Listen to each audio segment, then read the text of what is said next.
let me start by saying that I have started work on the Showbot title ordering, but it is not done.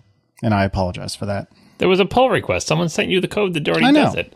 I know, but I don't know if I've only glanced at it, but I'm a little opinionated about how I want it done. So I'm going to give it the college try. One of us shipped something. Oh, you're so mean to me. I'm going to give it the college try and see if I can do it the way I want to do it. And if I can't do it in basically the one time I sit down to do it, then I'll take the pull request and walk away. How about this alternate strategy? Accept the pull request and let us use that while you work on your solution. Then revert that integration and put in your change in its place. To be honest, that's probably the better approach, but that's all right. All right, so nothing really happened this week, so let's start with follow-up. Apparently some stuff we've said in the past has been wrong. Really? And we'd like to talk now for a half hour to explain why it was wrong. All right. John? This first item, I didn't put this first one in there. Who put the first item in? Oh, that might have been me, actually. We got a lot of feedback that when we were talking about what would cause someone to switch to Android from an iPhone, and we got a piece of feedback that we talked about an episode or two ago that said, hey, you know, a lot of these new versions of iOS can kind of slow down your phone and make the response time to everything a lot less quick. And that's maybe why people switch. And so somebody wrote in, I don't have who it was, but somebody wrote in, many people have noted the perceived slowdown on older phones could likely be purchasing an old phone, for example, buying a 4S today, which is still on store.apple.com. Actually, I think I wrote that. But anyway, the point being that you can still get a 4S today, and iOS 8 is presumably coming out in September and probably isn't going to run too well on a 4S because I believe it is supported. Is that right? The 4S is supported on 8. That's correct. 4S and up. So all the A5 devices are supported on 8, which is interesting because there's a lot of them. Like if they cut off the A5 devices, they cut off the original iPad mini, which is still for sale. Exactly. So there's a lot of older devices being sold that are still going to be supported. And so that's something to consider and something that would perhaps drive you away from Apple because here you get this perhaps not amazing experience. You know, what if this was your first iPhone or first smartphone and you buy a 4S today and it runs all right with iOS 7 and then in a couple of months you see that iOS 8 is available, you go and update it and all of a sudden it runs like crap. I mean, that's no bueno. So that's just something to consider.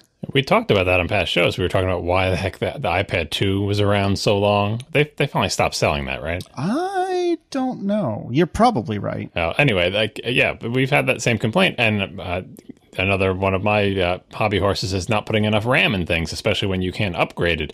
It's short-sighted from a sort of customer satisfaction and brand satisfaction level to skimp on RAM, even though it helps your margins because some people will say, well, I'm just going to get it with the minimum. And if the minimum is not a reasonable amount, like if you're just setting someone up for it's much better now in the days of SSDs. But when it was spinning disks, it was just torture to get a Mac with the minimum amount of RAM and then use it for several years. And by the end of its lifetime, the OS and all the apps need way more RAM. And the thing was always swapping. And especially if it was like a 5,400 RPM laptop drive. And it was bad. When we talked about this, the whole having an upgrade that slows down your thing, I don't think any of us thought that wasn't a phenomenon that happens. I mean, I think we've all actually owned devices that we've either decided not to upgrade to iOS 7 or regretted upgrading to iOS 7 and all the way back. I mean, I remember on one of my original iPod Touches, I think I didn't want to upgrade to 4 or something, and then eventually I gave in and regretted it. Like, this is a thing that happens if you keep devices long enough. I did add 2 tiny notes to this bit of follow-up here, I guess. The first one is that if you buy a device, if Apple sells you something that they probably shouldn't still be selling, like you get an iPad 2 and when it was so clearly long in the tooth, or you end up with a current non-Retina iPad mini, or, you know, poor Marco's mom buying the iPhone 4 when she shouldn't have been. That's Apple's fault for selling those things. And the customer gets it and they get a bad experience. Sometimes it's just a bad experience right out of the box, right? But the idea that the solution to that is to try another vendor, in some sense, makes sense if you're you don't know anything about Apple and its products or whatever. You bought an Apple thing, it sucks. You try a different one, right? But for tech savvy people, I would imagine that they could have a similar reaction, but for a different reason. Tech-savvy people are going to do it for the airline reason, where like it's vindictive, where you're like, well, I bought this thing, I was satisfied with it, I used it for a while, I upgraded it. Apple shouldn't have even allowed it to be upgraded, so that's Apple's fault. I hate Apple now. My solution is for my next phone, for my next tablet or whatever, I'm going to buy from a different vendor. And that can very quickly turn into, I just hate Apple, I'm not buying their stuff anymore, when in reality, the optimal solution for that person who maybe used and enjoyed Apple products for a while is the next time they buy a higher end Apple product. Spend more money. I'm sure Apple would love this. Spend more money on Apple products and actually it'll work well. Like again, it's Apple's fault for selling these old devices too long. It's Apple's fault for allowing the upgrades to go on them when they don't perform well. Arguably, it's Apple's fault that the software doesn't perform well. But like, if for example, I had a relative who had that experience and I knew that they were satisfied with Apple devices in general, I wouldn't recommend, oh, well, for your next one, you should get an Android phone. If I think that they would not get a better experience out of that. Yes, they get the satisfaction of saying, well, now I'm not going to buy Apple stuff anymore. But it's like, really, you'd be super satisfied with an iPhone 5S for your next phone, right? So if you say you had a 4S, you upgraded to get slow. If you really loved your iPhone for all of its life, except for this last part, which again, totally Apple's fault for putting them in this situation and everything, it's like, cutting off your nose to spite your face by saying, well, the next phone I'm going to get is an Android phone, because that probably won't be a satisfactory experience, especially if someone just is used to iOS or whatever. So that's one angle on this, the whole idea of just, I'm angry, I'm going to get revenge at Apple, and I'm going to do something that's technically not really in my best interest. And by the way, this is why, again, everyone loves to spend money on Apple. So this is why I recommend people don't get an Apple device if the only one you can afford is the cheapest one they sell, because the cheapest one they sell always sucks. Like that's true of, you get an what was like the $1,000 iMac that's like 15% less expensive and 50% slower. Like, and if you can't get the expensive one, you actually are probably better off with something else. And then the other point I had on this topic is, at a certain point, hardware and software sort of catches up to the baseline of what the OS, what people want to do with the OS. If you think about the early history of OS X, where it was just super slow for just years at a time, just years and years. It felt gross. It felt like molasses. It was really slow. It was compositing on the CPU. Even when they got the compositing onto the GPU, the drawing and the window resizing and all the event handling, it was just slow. It was crappy. At a certain point, the cheapest Mac you could buy could pull down windows fast, could scroll fast. Like these days, no matter what Mac you buy the least expensive new Mac from Apple, it will scroll a page okay. And that sounds stupid, but we went through years where it couldn't scroll and where everything was just super slow. I think iOS devices are very close to getting to the point where no matter what piece of crap you buy from Apple, you'll be able to scroll through a web page okay. It'll load a web page okay. It won't, like, no OS upgrade will screw them in the way that iOS 8 is probably able to screw the lowest supported device today. We're getting very close to that tipping point where the hardware is good enough for the basics to work. We're not there yet, though, and I think this is a painful period. And in the beginning of iOS, like, forget it. The iOS 1 was like, once the 3G and especially the 3GS came out, you didn't even want to look at those old devices anymore. You could not go back. But you do eventually hit some minimum threshold of, like, on the Mac, menus work, window resizing works, scrolling works. You can launch applications without waiting a year. And there's still tons of other things that you can do without that will make your thing feel slow or whatever. But we just need the basics to work, and we're not quite there yet. So I'm hoping this time period where Apple keeps doing the strategy of selling devices for a long time, giving them OS upgrades for a long time, will eventually work out for them when the cheapest device they're selling meets the minimum threshold required for just the basics to not be awful. I think certain generations age better than others too. Like in the case of the iOS devices, where you'll have basically the old models being kept around for 2 years or so. Certain chips and models have a lot more headroom in them than others, and so the original iPad was not kept around because it did not have a lot of headroom. It had way too little RAM. The A5 with the iPad 2 at the time had tons of headroom, which is why they're still selling A5 devices today. The original iPad Mini, for an iPad these days, it's kind of sluggish, but it still works. So that's why they can still sell it.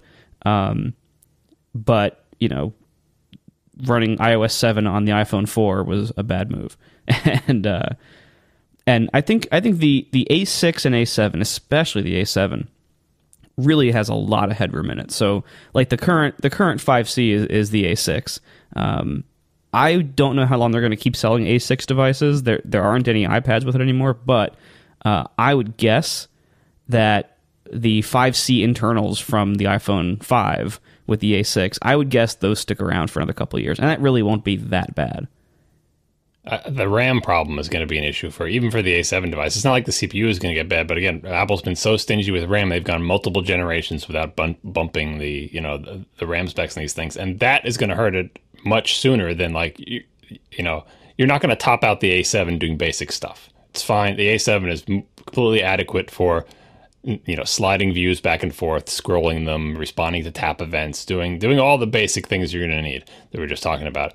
But if applications start using more memory because the applications become more sophisticated, that A7 is not going to save you if everything keeps getting swapped out and you can't fit things in RAM and you play one game and it boots out all your Safari tabs and it's all sorts of, so that's why I say we're getting close to the threshold, but we're not there yet. So I would think even the most expensive, fanciest iOS device you can get today has still not met the minimum threshold of you can keep that device for like 5 years and it will still be basically competent. Whereas, I'm sitting next to a Mac right now. Granted, it's the top end one, but again, if you bought a top end Mac in 2008, it still runs OS X perfectly well. I'm running a current version of Photoshop. I run lots of applications. Granted, I upgraded the RAM and all that stuff.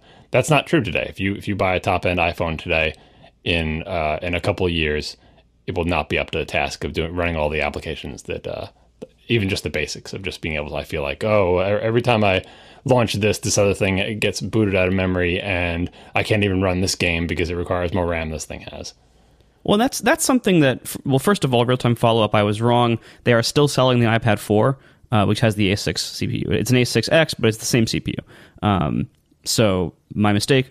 Also, I think you're right that, high-end Macs can last longer, but also don't forget, you're talking about a Mac Pro where almost everything's upgradable. And modern Macs, not only are most Macs sold not Mac Pros, but modern Macs don't even have a lot of upgradable parts anymore. It used to be, if you bought a MacBook or a MacBook Pro 3 years ago or 5 years ago, you could upgrade the RAM and hard drive over time. You could maybe swap out the old spinning disk for the SSD and get another couple of good years out of it. You can max out the RAM, Which is exactly what I did. Right. A lot of people do that. It's a great idea to do that, especially now that SSDs are so cheap. But that, the devices we buy today, because they're so not upgradable, almost every Mac that's sold now doesn't have replaceable RAM anymore. Well, that's what I was saying. But if you buy a top-end Retina MacBook Pro today, everything's sealed up, can't upgrade anything. I think that machine will be fine for the basics in 5 years. Yeah, but I would say, if you're speccing out a MacBook Pro, I would say get the most RAM you can afford up front. Because the RAM will make the biggest difference over time with how well it ages. Yeah, someone just asked me on Twitter recently if they should, I forget which machine they were speccing out, but should I take the CPU upgrade to an i7 or should I take the extra RAM? And it's a difficult choice, but I had to go with the RAM because, again, yep. You can always do, if things take a little bit longer, fine, but RAM is like capabilities. It's speed versus capability. Do you want to be able to run these two programs at the same time without swapping? Or do you want these programs to run 15% faster? And being able, capability is more important than speed. Right, and the difference between 8 and 16 gigs of RAM, say, or especially, is there anything still with 4 gigs of RAM in the lineup? Maybe the low end MacBooks, but the difference between the base amount of RAM and twice as much of that is a much bigger difference usually than the CPU choices you have. Where for the same price of doubling the RAM, you might get an extra 5% CPU performance. It isn't a big jump on the CPU for the money. It used to be better, but these days, you don't get much for your extra CPU money. Exactly. And going back to the iOS devices, I think this is why you're right to focus on RAM, because that is the limiting factor so often. That was definitely the case with the iPad 1. And feedback from the chat, tons of stuff with 4 gigs of RAM still coming as stock, some of the low-end stuff. I was gonna make a snarky comment about, I'm sure Apple's still selling stuff with 4 gig, but I wouldn't have actually believed that this list is true, so I'm now even more depressed. We are sponsored this week, once again, by our friend Matt Alexander and his company, Need. Need is a refined retailer and lifestyle magazine for men. Each month, Need curates and sells a limited quantity of exclusive products from the world's top men's brands. These collections are presented in the form of a monthly editorial built around a certain theme and are shot by local independent photographers. Beyond clothing, which they have a lot of really nice clothing, but beyond clothing, Need also sells coffee, literature, furniture, and so forth. So you can tell this is written by a British person because he uses the phrase "and so forth" in the script. Soon, they'll localize to certain cities around the world, the first of which will be London. Need just launched Volume 8, Assembly. It features some of the best products for evenings with friends, hosting parties, and so forth. See, look, again, very British. Their favorites this month are the Stuart Throw, which Matt tells me throw means blanket, I guess, but it's fancier if you call it a throw. Isn't that also a pillow? Couldn't there be a throw pillow? That exists, right? I think so. John, you're domestic, is that right? You're asking me about the terms for furniture items from a British ad. That's correct. Not my area of expertise. Okay, well, if you want it to become your area of expertise, go to Need. So their favorites are the Stuart Throw, which might mean a blanket, the Schwood sunglasses, that has to be something cool, and the classic Oxford watch. See, I wish I could have a British accent, because I feel like saying the classic Oxford watch would be so much cooler if I had a British accent. That's true, and it is a damn fine looking watch. It really is. Way better than all the smartwatches that our industry is coming up with these days. All right. So there's also a special offer for ATP listeners. Anyone who places an order with Need and was sent from ATP, send an email to hello@neededition.com with the subject line, Overcast Trousers. Once again, that is send an email to hello@neededition.com, subject line, Overcast Trousers. And to be clear, that's Need edition like a newspaper edition, not addition like mathematics. Maths, if you're British. Correct. It's maths. So yeah, no, it's edition, EDI, that kind of edition. Neededition.com. Subject line, Overcast Trousers. Anyway, they will throw in a bunch of extras with those orders. So, things like magazines, field notes, socks, scarves. See, what I've learned from Need is that a scarf is not only something you should wear in the wintertime when it's freezing. You can also wear them when it's less freezing as a fashionable item to improve your fashion score. So anyway, they will, and then also if you do that, you will also be put on a list to get 25% off your next order. So go to Need Edition with an E, not an A, neededition.com. And once again, email them after you place your order at hello@neededition.com, subject line Overcast Trousers, to get all sorts of cool stuff and a discount on your next order. Thanks a lot to Need. Once again, they can really show you how to be much more fashionable and cool than I could ever possibly explain to you, because I am not fashionable or cool. However, I've had some things from Need, and they make me look much more fashionable and cool than I really am. Well done. No, thanks to Matt Alexander and the Need crew. That's extremely cool. So I got red shoelaces from them. That was amazing. It turns out if you take a regular pair of shoes and you put red shoelaces in them, they become fashionable shoes. We have some more follow-up from Melissa Savage, who is the wife of one of the co-hosts of the Mobile Couch podcast, and she actually has her own podcast, which I don't remember what it is, so I'm a terrible person. Very helpful. Yeah, thank you. She wrote in to say, I thought I'd just drop you a note about screen size because it illustrates why it's important to have more women in tech. We are on average smaller than men, meaning our reach is not so large. Despite what you say about getting over the bigger screen within a week, the iPhone 5 annoys me daily because I can't quite stretch my right thumb to the left corner, sight of 1001 key functions for most apps. This is where, of course, the back button is. So she goes on to say, not only this, but women's clothes are almost never have pockets, or when they do, they are crappy tiny ones. The iPhone 5 doesn't fit properly into any of my jeans pockets. Modern purses have phone slots, but these are not large, maybe 4 inches by a half an inch.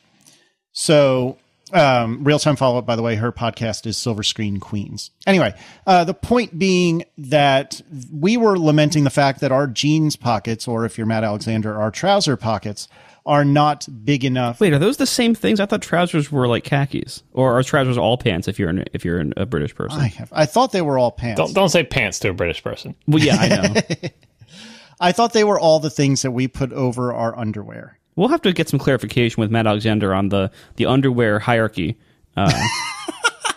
We need one of those CPG Grey videos to show the hierarchy of the lower body of men. So a random stranger in the chat room with no credibility is saying that trousers are all pants. And by pants, you mean not underwear. That's a good question. This is very confusing. Oh, God. Why did the British take our language and mess it up so badly? Seriously. They ruin everything. So yeah, so to come sort of back to point, the idea is that here it is, we're lamenting the fact that our trouser/jeans pockets are not big enough, and we actually have pockets that are designed to fit things. Whereas women don't often have pockets at all, and occasionally when they do have pockets, they're tiny. And that is something that, quite frankly, I did not even consider.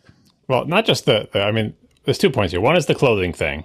And the second is small hands, and reaching the corners of the screen. And even when the iOS devices got taller, it was a little bit harder to reach over there. But here's the thing about the women and small hands and reach issue. When I see people out on the street with comically large phones, it seems to be most frequently women with comically large phones. And I don't know why that is. Like, you would think if they, on average have smaller hands, they would favor smaller phones. That is not what I see. I see, I mean, at the very least, it's equal. But my impression is that you are more likely to see a really big phone in use by a woman than a man. I don't know if that match your experiences? No. Oh, really? See, I have seen only a handful of comically large phones, but the first one that I saw amongst my peer group was a dear friend of mine who is extremely petite, has a just ridiculously large phone. To me, it looks like an iPad mini. See, for me, like I think first of all, the smaller hands and reach issue is not just a women's issue. My hands are kind of medium sized, and I like when Apple increased the screen size with the iPhone 5, I had changed the grip I had on the phone. I used to hold it a certain way with all the old size, and then I had to like kind of choke up a little bit on the phone, like in T-ball terms, because that was the last time I played sports. I had to choke up a little bit to get a better reach when the 5 came out, and there's still like certain things you got to like kind of hold it back a little bit in your hand. Like I had to adjust the way I even touch it to hit certain corners, and so I don't think it's necessarily a men and women issue. I think it's just like, I mean, there's already, even within both genders, there's a pretty big range of hand sizes, and I think a lot of like iOS has with 7 especially when they added the edge swipe gesture to go back and stuff like that. Like they're making the interface more like screen gesture based instead of based on tapping a certain button in a certain spot on every screen, overall helps this problem because it makes it so that you don't have to touch a very certain far away area so often. You can, just use these gestures. And I think this is the kind of problem that can be worked around with those kinds of decisions for the most part. I mean, obviously within reason, you can't really use an iPad one-handed. It kind of sucks. But and the 5.5-inch phone, which apparently might now be fake or delayed, or it's one of those things where the analysts, there's basically zero evidence for the 5.5-inch phone anymore. So the analysts who all predicted it are now saying, well, it's going to be delayed till next year, because they don't want us to just say they were wrong. But I forgot where I was even going with this. Yeah, so you are onto something with the grip thing, because when I see people using large phones, there's just the really big ones that you notice, you're like, whoa, is that a tablet? No, that's their phone. I see them using it in a different way. Like they're not one-handing it with a thumb on the thing. Maybe they're two-handing it. Maybe like the ones that have a stylus, obviously that's totally, the Galaxy Note things or whatever, but you use it in a different way. I mean, and you do see, remember back when we had sliders with QWERTY keyboards and everything, the whole deal was people would pull out the phone, hold it sideways, flip down the keyboard, and like it was kind of like in landscape orientation, where you're holding it on the side like it's a Game Boy Advance. So I'm making game references you guys don't get. Anyway, landscape, and using two thumbs on it with the keyboard. But now that it's touch oriented, that grip is gone. And for a while we were in the one hand thing with the thumb on the thing. But now with the larger phones, I see more two hands and like two hand portrait, two-hand landscape, one hand holding it, one hand tapping it, like old people use remotes, you hold the remote in one hand, and then you take the second hand and come from above with a pointer finger, and you hit the buttons on the remote. None of these things are, I think, necessarily bad. People are like the devices and are choosing to, again, that's why Apple's going to make a phone with a bigger screen. People like the bigger phones, they're adapting their usage behavior to adjust for it. But as Melissa writes in, if you like to use your phone with one hand, like, with the traditional sort of iPhone style grip, you will be annoyed along with the rest of the people who like that, no matter what your hand size, that the phones keep getting bigger. Because, I mean, like I said, when the phones got taller, I found it harder to reach some sections on the screen. You had to do the little shimmy where remember we talked about that when the iPhone 5 first came out, you got to do the little grip shimmy, right? And it's going to be even worse. We're going to have to adjust our habits. And if Apple stops selling phones of this size, then, we'll just suffer along with everybody else. Yep. All right. A little bit of quick follow-up. John, this is for you, I believe, about TVs.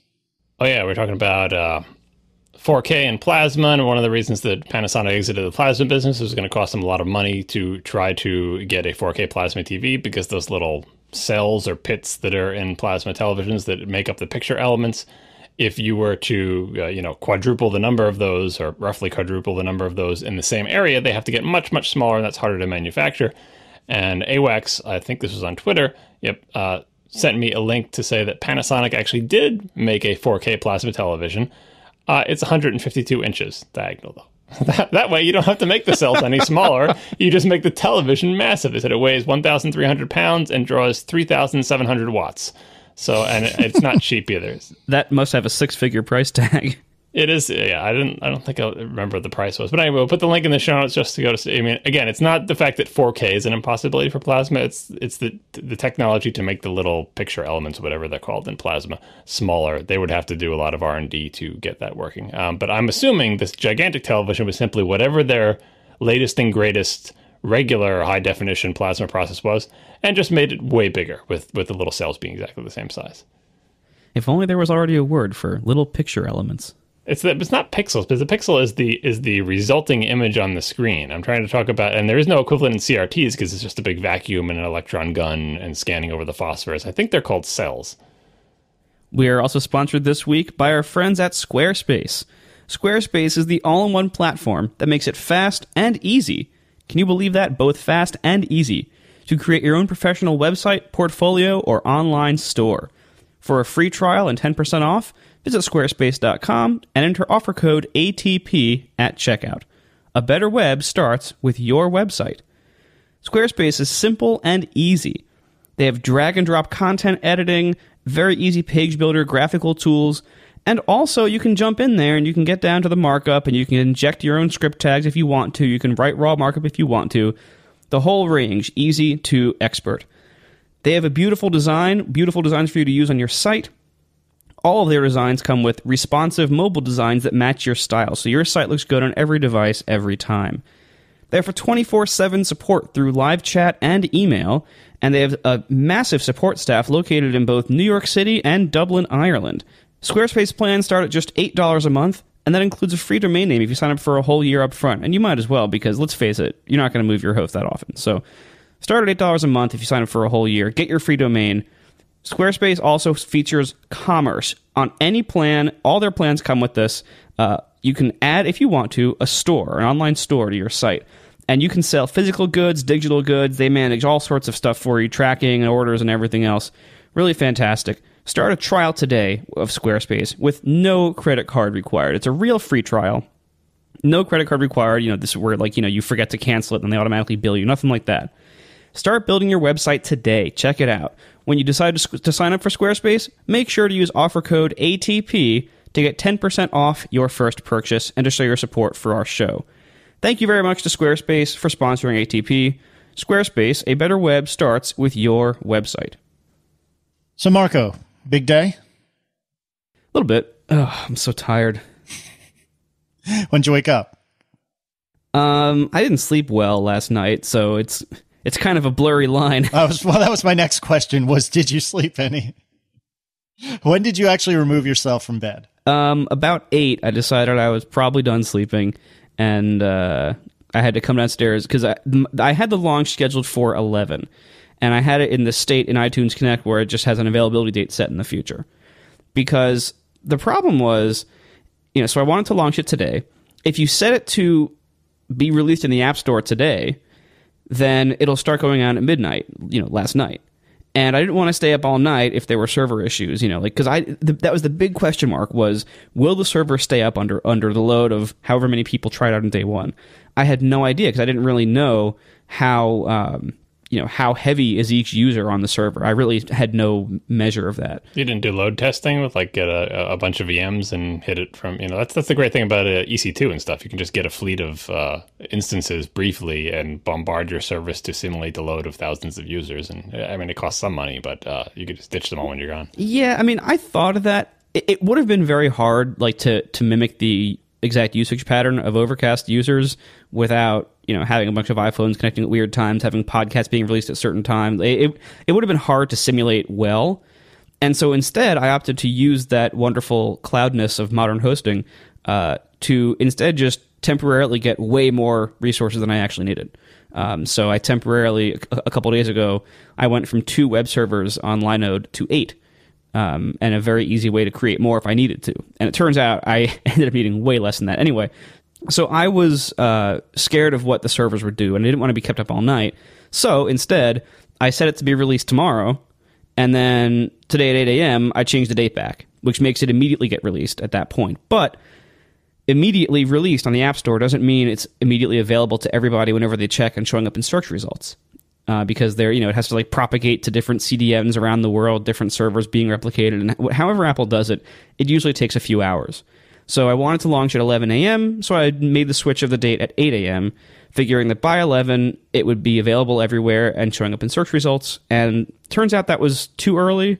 It actually showed up by about 10 or 9:30 even. It only took an hour and a half, but I waited anyway, and I had all the people who had advanced beta copies, like the press people, I had told them all, don't publish before 11.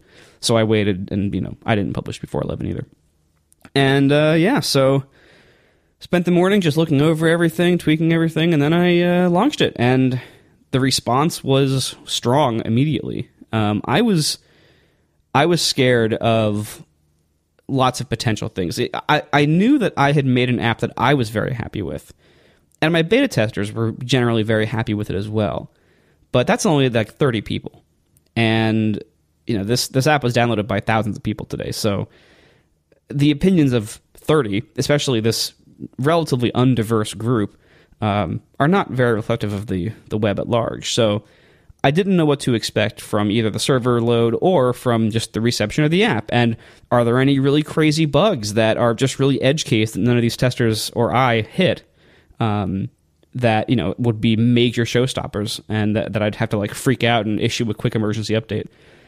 And it turned out none of that happened. It was great. It was just smooth. I was so worried. I haven't eaten well for a day before this. Yesterday I was feeling terrible all day. It ended up being nervousness. Now my back is a mess. I've been holding all this tension in my back. And my lower back is just destroyed today. It's awful. Because I was really taking this nervousness inwardly. But it seems like everything went very well. The downside is I spent most of today reading thousands of tweets and hundreds of emails. I'm mostly keeping up with the tweets. I still have, at the time of reading this, 524 emails that I haven't gotten to yet. What are people email? These support emails to the support address or personal emails to you, or is there a difference? There isn't really a difference yet. I have a support person I'm going to hire, but I wanted to receive all the emails on day one. First of all, just from pragmatic standpoint, I wanted to know about bugs immediately so I could try to fix them. But these are emails that from the application. You're in the application. There's a button somewhere you can hit that emails you. That's what you're talking about, right? Yeah, and it's mostly people, with little feature requests, some bug reports, some tech support kind of stuff. I was trying to be careful and set expectations for tech support very low. I don't use the word support anywhere and the descriptions of all these email addresses is feedback. And I say everywhere I can't respond to everything. Well, you have an autoresponder that says, please explain to me why you wouldn't want the #1 podcast app available on the app. Wow. Nice. So anyway, I have a lot of email to go through. I don't think it's that bad of a thing. I'll see what happens day to day. I didn't know if I should hire someone because, as far as I know, maybe by next week it'll be like 5 emails a day. I have no idea. I don't know what to expect yet for daily volume. And so until I know that, I'm not going to make any decisions about, whether I'm going to hire someone or not. But I probably will end up doing it if I can. But most of the emails are, stuff that takes a few seconds to look at and maybe a minute to respond to if I have to respond, at a minute at most. But when you have, hundreds and hundreds and hundreds of them, that adds up quickly. So the launch went well. The servers didn't croak. All is good in the world? Yeah, I mean, the database server load never went above like 0.4, which is awesome because that's the hard one to scale. The web servers were negligible. Have you cranked back on some of the expanded footprint? Like, have you gotten rid of some of those VMs, or are they still... No, they're all still there. I mean, if I keep all of these up for an entire month, the entire hosting bill of Overcast is like $540 a month, something like that. When I sold Instapaper, the hosting bill was about $7,000 a month. For more or less hardware? Well, it was more overall horsepower, but not by a whole lot. Because hardware has gotten better since then, and Linode upgraded all their stuff. So, like, Linode's current pricing is almost cheaper than most dedicated pricing for similar things. It's extremely competitive. Like, I was looking before this, I was going to host it at Limestone Networks, which is a really cheap dedicated host. And I had a server there for a while when I was developing, doing crawling and stuff. And that server was like $260 a month for what you can now get at Linode for about $160. I mean, it's crazy how good Linode is right now. This is another example of like hardware catching up to something that doesn't change as much. So like, yes, hardware always gets better, but like for textual data in small amounts, it used to be that no matter how small your textual data was, if you just wanted to store like an address book for people that's like bounded in size, only text, not a lot of thing, even that would be super expensive just because hardware hadn't caught up. Hardware has gotten so much better, people's address books are similar in size. Maybe they're, twice as big, 5 times as big, still mostly text, maybe with little pictures, but that grows much more slowly than computing power, price, performance, memory, and stuff like that. So I think the cost of fast forward 15 years, the cost of doing a similar service to Overcast, like podcast feeds, keeping track of what podcasts are, all their metadata, what their feed addresses, all that stuff, like that's not going to grow at the same rate as how cheap memory and storage and everything grows. So you're getting to the point where it'll be like, oh, I run my podcast metadata service on a puck in my home that I keep in the attic and never look at. Right, and that's... Well, honestly, the dream is not that. The dream is closer to what Linode offers, which is like this thing runs somewhere else that you don't have to think about it. I know, but I'm talking about hardware requirements. Like it would be like, oh, it's like $5 a month, unlimited CPU and memory. Oh yeah, exactly. I was thinking actually, as a side note, which I guess all side notes are temporary. If Apple updates the Apple TV with an A7 chip to take advantage of like Metal and making a game console version and everything, I wonder about like the web hosting potential. It's like Mac Mini Colo times 2. Like the web hosting potential of Apple TVs, because A7s are really good chips. Yeah, but it's not. I mean, for web hosting, it's like you got to have memory to have all of this the disk stuff cached in memory, so you don't actually so you don't have to pull it off the disk. Your disk caches are all warmed up, right? So you need a lot of memory for that, and you probably need lots of small weak cores more than. What is A7 have? Still just two fairly expensive cores. I think still something like, I mean, that's why the server chips are all like tons and tons of relatively weak small cores. So you could be processing lots of things at the same time. And each one of those things is no longer that demanding if you're just getting and sending and receiving small bits of textual information. So apparently, a similar company to Mac Mini Colo or whatever was it? Yeah. Anyway, a similar company called Mac Mini Vault. They already have a page hosted on Apple TV. So we'll put that link in the show notes. Hey, no fans in the Apple TVs. You don't have to, I guess you have to add your own fans, because maybe if you packed enough Apple TVs in, I mean, they do produce heat. If you packed enough of them in, you need something to push that heat into the hot aisle in the data center. So you'd have to add fans to the front of it. It's very strange. I imagine computing power to density ratio has to be pretty good.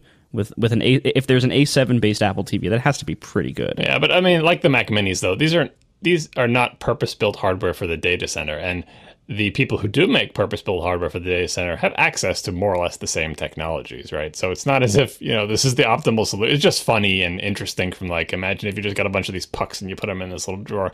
But realistically speaking, Google's still making their own blades out of God knows what, and it's, even better. Yeah.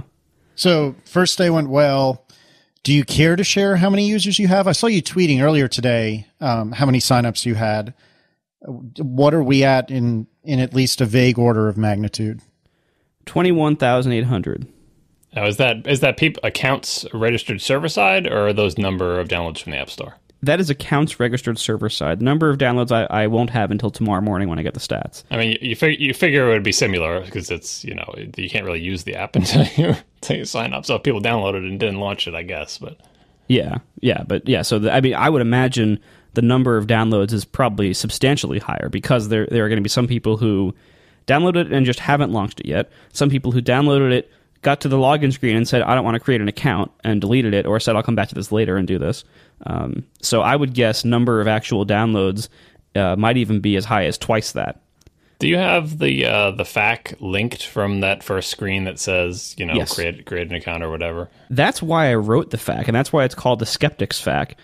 It's because I knew people would say, why do I need an account? And that's why that's the very first question. Or I think it's the second question. But you should keep track of it.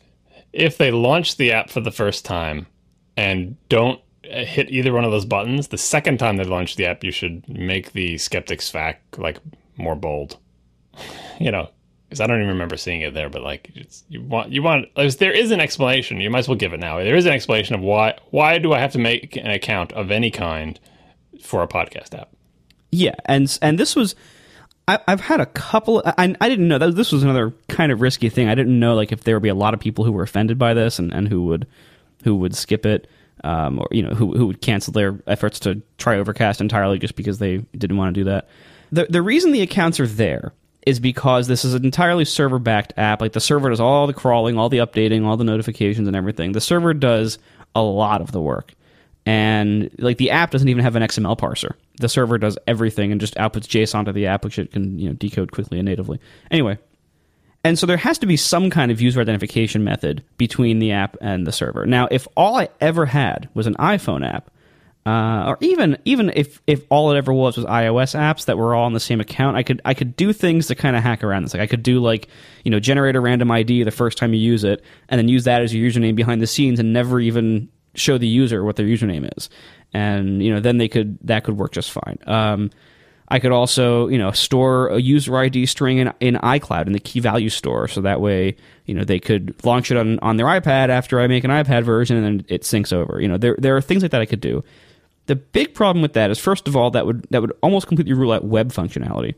Second of all, if I then had a way for them to add an email address and password to this account, believe me, I know what would happen because I had similar issues with people making accounts at Instapaper.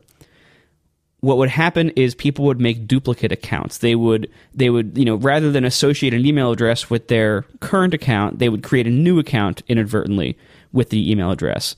And then you have two accounts, and they email me saying, all my podcasts are gone because I logged into the new one. They didn't know. And then you have to find ways to merge accounts. And it basically becomes a big issue with perceived customer stability and data loss, because they will do something weird that makes them think they lost everything, and then blame me and be very unhappy. And also, it's just a massive burden on support email. And so I chose, let me try instead just require the account right up front. Explain it as best I can. I know a lot of people are still going to not do it, but let me just require the account up front. Make it always require an email address so I can do password resets. And let's just see if that works. Maybe that'll be fine. And in the future, if it ends up a lot of people are being turned off by that, and I really want their business, then maybe I can add the system where, okay, it just starts up with an anonymous ID, and then you can add an email address later. But I would rather try this first, because if this can work well enough, it is so much easier to support, and it's so much easier as a user that it's always the same. All right. And you say all these things as though you've been burned once or twice before. I don't know what that's about. Exactly. All right, so let me start with a couple of obvious questions, and then I have some hopefully less obvious questions. And then as we talk, I'm sure John will start tearing apart little bits and pieces of what you're saying. I'm so looking forward to this. Yeah, I do want to save that for probably the end if we don't get to it in the middle. Why freemium? I'm not that confident in the market for a paid upfront app anymore, especially because I wanted to charge a good price for it. You know, my in-app purchase. So the model is, in summary, the app is free. There are some limits. The in-app purchase removes the limits. That's it. It's one purchase, one time, $5, and that removes all the limits. So it's kind of like a trial version. It's kind of my hacky way of doing a trial version, except that the entire app doesn't expire. Just certain things just don't work after, certain things don't work unless you pay. And even and the two big things that don't work, the Smart Speed and Voice Boost, you can actually demo them without paying for 5 minutes. Like there's like a 5-minute trial of those features. I actually wasn't even sure if Apple would allow that, but they did. So it is basically a trial version. And again, so going back a minute, so that's $5. I don't think if I launched today in the App Store, I'm sure my day one sales at $5 would be decent. But first of all, I know I got way more people as this model than I would have with that model. I know that. Second of all, I know over time that would be very hard to sustain, because once the initial PR is over, and once all your friends and all your blog readers have bought it, and once everyone who's going to write about it has written about it, then the sales of every app just tail off like crazy. They just drop. It's, if you look at the graph, it looks like a roller coaster. And then they settle into a point, and then that eventually kind of lowers and lowers and lowers. If your app is paid up front, that happens faster and it happens more severely. I've seen this happen. And Instapaper was always that model the entire time I owned it. It's still that model today. I know that model very well, the paid up front model. I also know that in today's App Store, in a competitive category where I don't even have the most features, and people are very, very picky with what they want and what they don't want, I knew that a $5 paid up front app was not a good long-term solution. So that's why. And so I found a way to make free work. I saw with Instapaper there were so many people who I would come in contact with in real life, even like family friends. I would be visiting them, and I'd see on their phone they were still using Instapaper free, even 2 years after I discontinued it. There were so many people who, no matter how much they like you, they don't pay for apps. It isn't just that they won't. It's that they, in their minds, don't. That's just something I don't do. It's that's the kind of mindset it is. Who buys batteries, Marco? Right. There's a lot of people. This is not a small group. A lot of people who really just don't buy apps. And I knew that the biggest podcast app in the world by a very large margin is Apple's podcast app. The second biggest, by a pretty large margin, is Stitcher. Both of those are free. I wanted to make an app that's good and free. Because the fact is, the Apple Podcast app is not bad. It's not great, but it's not bad. That's the biggest competition in the market, and it's free, and it has a lot of features. And it has some features I can never have, like the integration with iTunes. There are alternatives here. I could have, like somebody in the chat said, I could have done ads, but I've never seen an ad in an app that I thought made the app look good. Ads in apps are very intrusive because they take up so much space, and the inventory is usually I don't mind doing podcast ads here because our advertisers are good, and because for the rest of the show, we're giving 6 minutes of ads out of a 90-minute show. When an ad's in an app, not only are the advertisers usually terrible, but it's taking up a pretty big chunk of the screen all the time. That's a much bigger cost on the user than the kind of ads I respect, like podcast and well-done blog ads like the deck ads. It's a very different ratio, and the advertisers are all cheap and crappy, and so I don't like app ads at all. And there were also features in the app, like the Twitter feature, where, so I offer these Twitter-based recommendations where you can connect your Twitter account and then you can get recommendations based on the people you follow, based on what they listen to, and if they've connected their accounts. And that kind of feature works best the more people you have. It's a social feature. And this is why all social apps are free, right? Because the social network value, exponential, blah, blah, blah. And so this is the same way where that feature becomes a lot better if I have more people using it. So I decided rather than, get $5 from everybody, I was going to try to get $5 from a few of the people who use the app, and just try to make the app as cheap as possible to host. And I focused on that from day one because I did not want to get to the point with where I was with Instapaper, where it was very, very expensive to host this. With Overcast, I have made every possible focus on keeping it as cheap as possible on the servers. That's why I'm on Linode. That's why my big expanded version of the hosting was only going to be $500 a month, and I'm probably going to get away with more like $200 or $300 after this is all done. The whole point of this was cheap hosting. Make this sustainable. That way. And so the next question is, which a few people have already asked, is why not a subscription price? And I thought about that a while too. My model for the in-app purchase, I've been all over the place with it in planning this.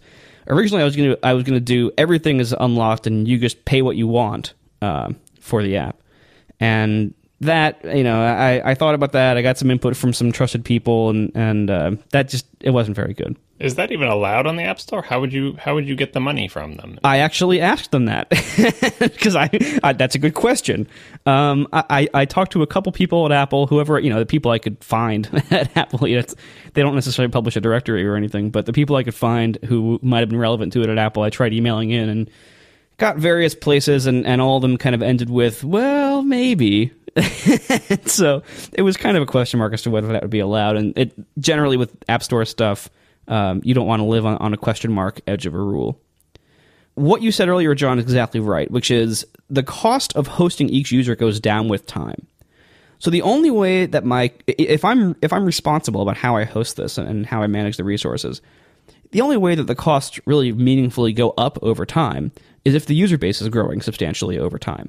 Because otherwise, if the user base stays the same and usage stays the same, then the cost of hosting will slowly decrease as hardware gets better and hosting gets cheaper. And it won't be like Instapaper, where people like me just have this massive backlog where you're saving just thousands and thousands of articles, even when you archive them, right? I forget what your policy was on archive thing. It used to be like a window, but if you paid for you've had various rules. But anyway, people's Instapaper collections could, in theory, grow, whereas podcast, there's some working set. And then after you've played an episode, you're not retaining that info, are you? Well, I'm retaining the row in the database, which is a row of 5 integers of the podcast ID, the user ID, whether you completed it or not, and when.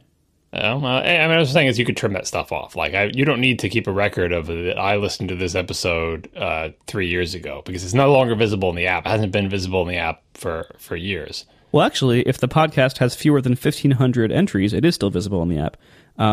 But that's the reality is I know from Tumblr how these tables grow and what that means and what it costs to host. And the fact is, a table full of hundreds of millions of integer associations like that is really nothing to host. It sounds like a big number, but in reality, a table with 5 integer rows, that could be your service could be as big as Tumblr, and that table might only be 9 gigs. That's really, we're not really talking a massive amount of data here. This is, that's the kind of table where the index is bigger than the table usually. And you were saving the textified versions of web pages in the Instapaper database, right? Because I was saving them on S3, I wasn't saving them in the database.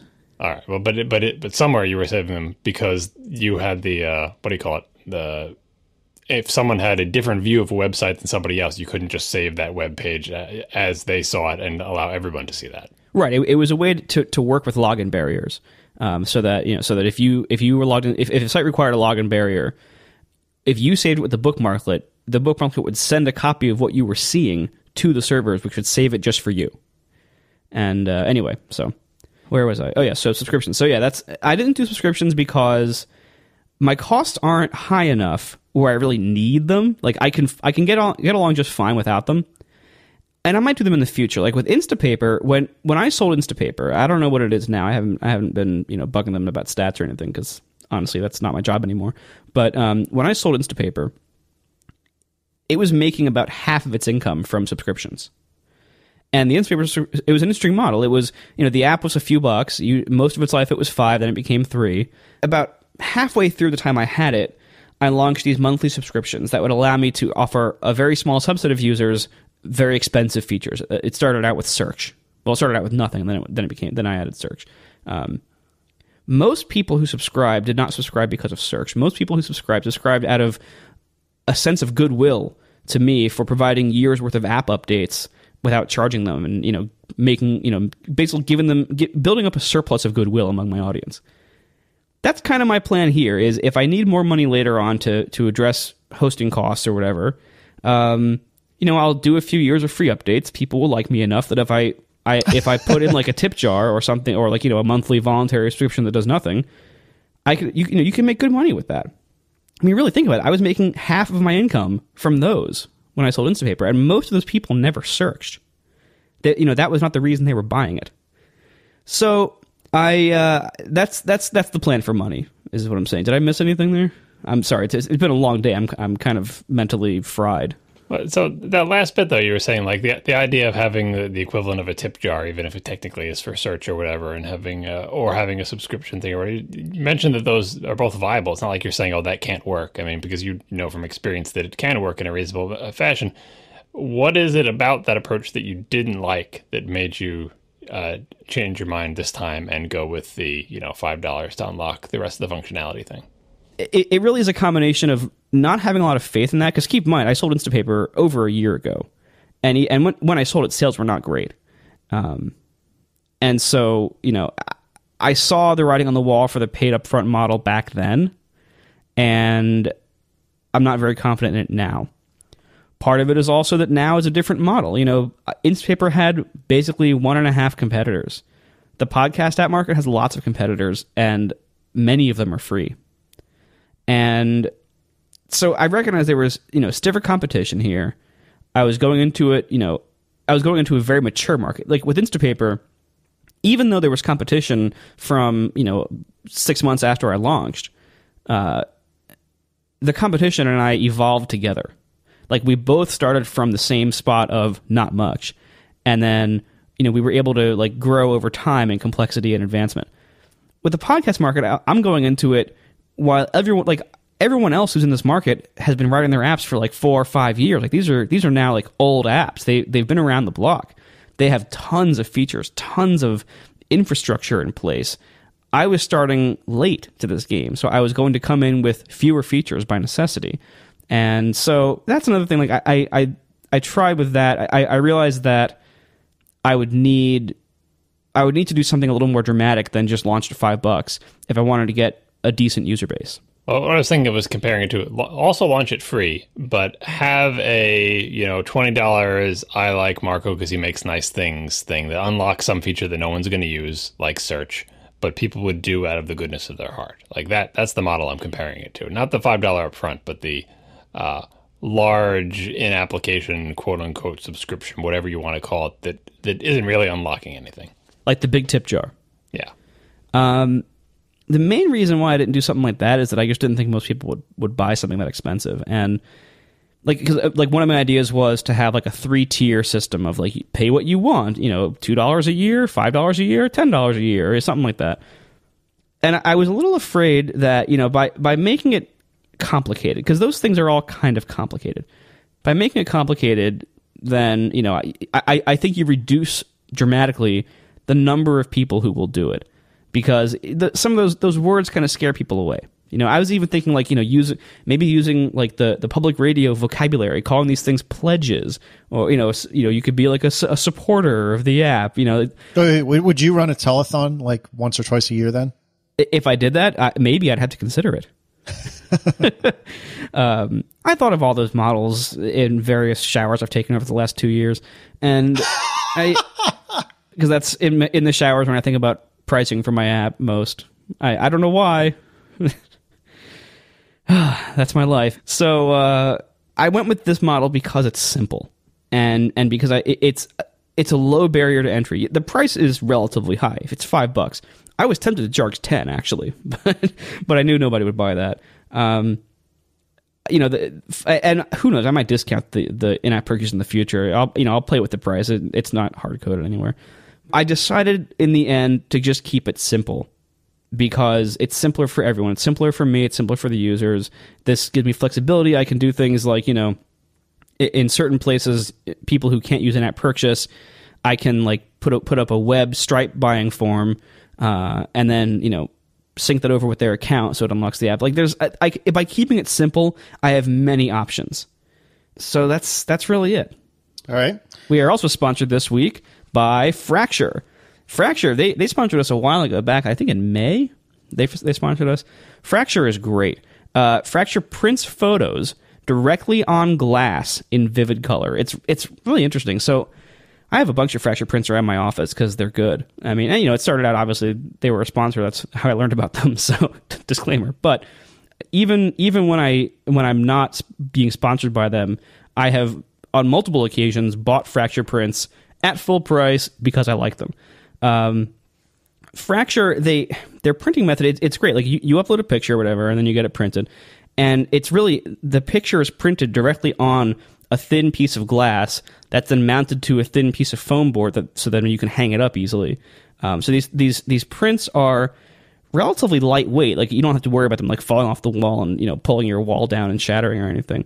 They're just immensely practical because what you get is this really nice looking glass print that's border to border, frameless, and then it is kind of its own frame. You don't need to then like get a picture framed. And compared to getting a picture framed, it's an amazingly good value. So I have a bunch of these things. I have a couple of big ones showing off various nice pictures I've taken. And then I have these 3 that are the smallest size they have, which I believe is 5 by 5 inches. And I use those to print out app icon pictures of the apps I've worked on. So I have this row hanging in the wall of my office, this row of app icons that I've worked on. It's kind of like a trophy collection for the things I've done in my life. Because when you make apps, there aren't a lot of physical, artifacts like that. And so, and it's great because like the 5 by 5 print is just $12. So it's really, no barrier to entry here. If you want to get a couple of app icons made, spend $12. It's no big deal. Anyway, Fracture puts everything you need to get your photo on the wall right in the box. They give you your own little picture anchor thing, or if you get the desk version, it has a little stand already built into the frame. Prices start at just $12 for the prints. They're very reasonable. Even the big ones are really reasonable. And every Fracture is handmade and checked for quality by a human being in their small team in Gainesville, Florida. It is the thinnest, lightest, and most elegant way to display your favorite photos. Now, the best thing is you can even get 15% off with a coupon code ATP. So please use coupon code ATP to get 15% off. Go to fractureme.com. That's FRACTURE me.com. Fractureme.com. Thanks a lot to Fracture for sponsoring our show once again. I definitely recommend them. They are great. I'm looking at, 5 of them right now in my field of view. Yeah, they are really good, and I recommend them as well. Let me ask another obvious question, then I'll get into one or two that are less obvious. What took so damn long? I started writing this in October 2012, and that was when I still owned Instapaper and the magazine. That's when I had the idea for the audio processing stuff, and so I wanted to make a little prototype to see if it was even possible. So I did, and it was great. But I didn't really have time to make a full podcast app around it at that point. I had other projects. Then, eventually other projects went away and I had time, so I worked on them. And so then, by last fall, when I announced Overcast at XOXO last September, so almost a year ago, when I announced it, by that point I'd been working on it full time for, 4 or 5 months, something like that. I really thought it was almost done because as a typical programmer, I was like, oh, well, it works for me for the most part. It works on my phone. It's fine. So yeah, I should have it out in 2 months? That turned out not to be the case. And podcast apps are so incredibly complicated. And I didn't quite fully appreciate that at the time. I knew about stuff like, feeds, having to manage weird feeds and everything else, like, edge cases there. But just the interface, that there's so many screens in a podcast app. It's crazy. Like I ranted about this briefly a couple weeks ago in the after show. So it's just there's so much that goes into a podcast app. And I now have 545 emails in my inbox, at least half of which are asking for features that I haven't even done yet. You know, it's a very demanding market, as I'm learning today. I thought I was launching with a lot for a 1.0. Turns out, for the most part, yeah, that people are fine with it, but there's a lot of people out there who are really demanding more, a lot more, even from day one. And so I didn't want I anticipated some of this, so I didn't want I didn't want to disappoint people a lot on day one. So I didn't want to leave like massive gaping holes. Now, streaming is a big one. And, you know, video is a medium-sized hole. I don't ever plan to support video because it's kind of a different medium and it demands different things. I wouldn't be able to use my audio engine and any of the effects and so I could use the compressor, but I couldn't use SmartSpeed because it would be weird. And there's a bunch of stuff that I couldn't that it would be harder to do with video, and the whole interface had to accommodate video. And then you have the question of like, all right, well, are you allowed to mix video into playlists? And if so, what do you do? Like, do you start playing video podcast episodes right in the middle of audio podcast episodes? What if you're in the car? Like, there's all sorts of like weird things with supporting video that I don't think are worth it, because I don't think video podcasts are that big of a requirement. I would venture a guess the majority of podcast listeners don't listen to any video podcasts. It's just such a different medium. Video, I think, was for me at least, it was an easy decision not to support. You just don't do it at the same time as audio podcast. It's a different demand, and I think also most videos move to YouTube these days. Yeah, that's what I was going to say. Like, are video podcasts even a thing anymore? I have them YouTube channels more or less replaced them, but I mean, I suppose they're still out there. But like that definitely sounds. If I was into video podcasts, I would want an app that was built around video podcasts because they're different enough. And I suppose you could make one super app that does both audio and video, but that's a tall order. And like, I would be perfectly happy getting separate applications for video and audio podcasts. I mean, you know, and people use the YouTube application if they're watching YouTube channels and stuff. Exactly. So that's why no video. No streaming was harder to take, basically. The reason I don't have streaming is not because it's some oversight that I just forgot to add it, like as some emailers have assumed. That's not why. The reason I don't have streaming is that all my audio processing stuff is done using raw, low-level core audio APIs that don't inherently automatically provide streaming support. The other apps use AV Player. And the AV Player framework is higher level. The downside of AV Player is that it removes a lot of the control that you have. There is a way to do voice boost. Not quite as well, but you can do it. It's a little more CPU intensive if you do it that way, but it is possible to do voice boost with AV Player. To the best of my knowledge, it is not possible to do SmartSpeed. And I've thought about over the last few years, I've thought about lots of different ways to maybe attempt to hack SmartSpeed into AV Player. And I just could not come up with anything that was remotely doable and reasonable, and not like a ridiculous, horrible pile of terrible, fragile hacks that would break immediately. So in order to make SmartSpeed, I had to do raw core audio. And I thought SmartSpeed was a good enough feature to make that worth adding months of development time and making me have to re-implement things that everyone else gets for free with AV Player, including streaming. The other thing is, when the other apps that do streaming, they have to do it in a limited way, because AV Player, through reasons that I believe, I tried asking Apple about this at WWDC in the labs this year. No one really knew for sure, or at least told me, but it seemed like the reason why is because of HTTP live streaming and its DRM and its expectations thereof. You can't save a stream, and you can't turn a download into a stream.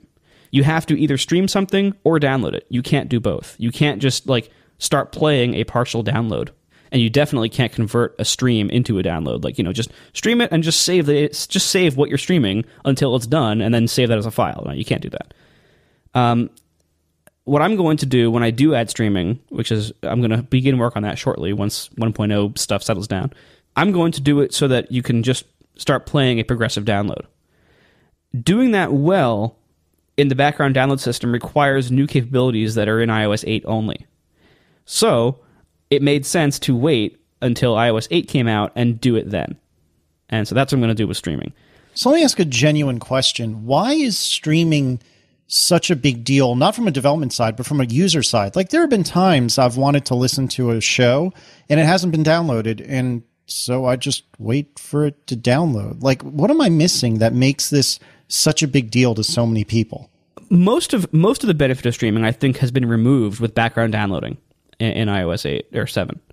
I really think that, for the most part, most people are going to have things downloaded when they're, at home or the office on Wi-Fi, and they will never even notice it downloading. And then, they'll go out and start listening, and they'll just listen to whatever they have downloaded. But streaming is really useful, like when you're adding a podcast and you want to start playing it immediately.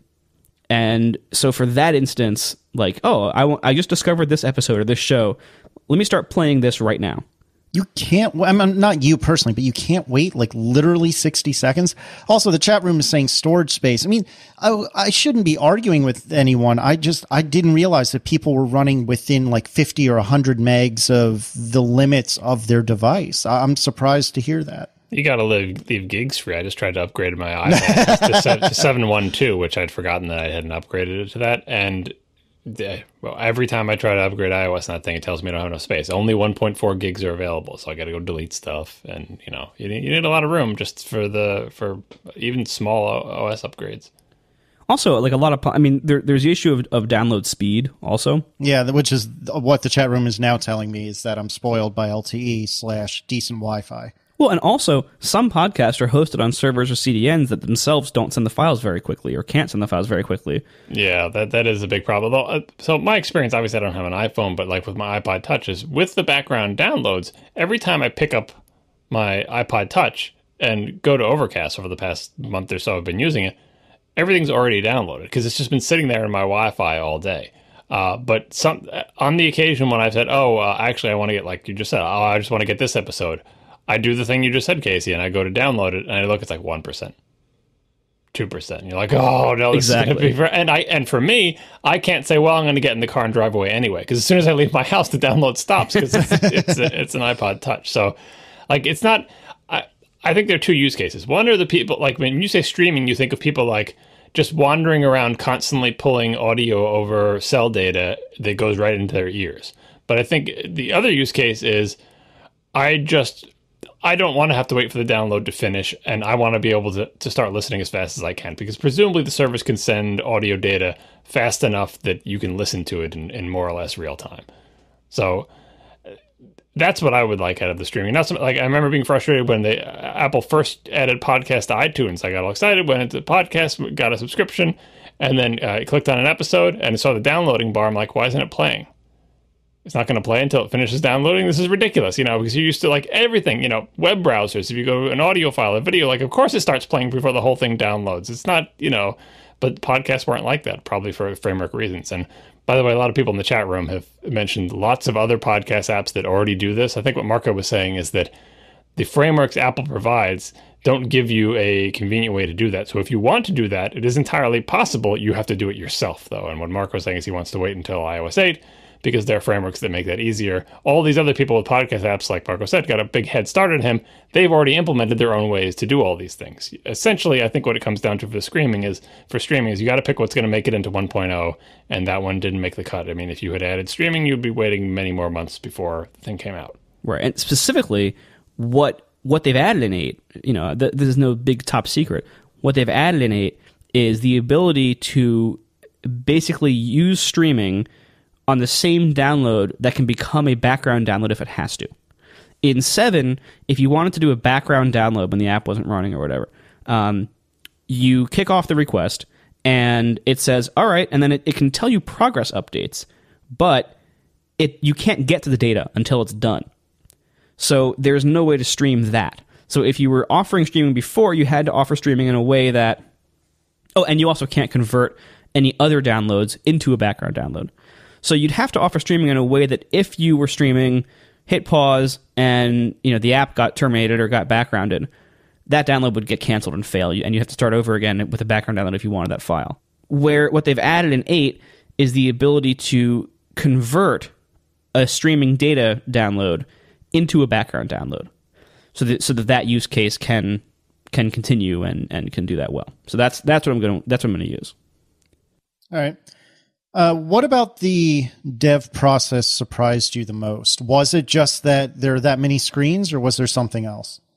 I was most surprised that all this audio stuff worked on an iPhone. That's actually a pretty good answer. Really, because it was like, oh my God, the amount of processing I do on every sample that goes through 44,100 times per second, or if stereo podcast, 88,200 times per second.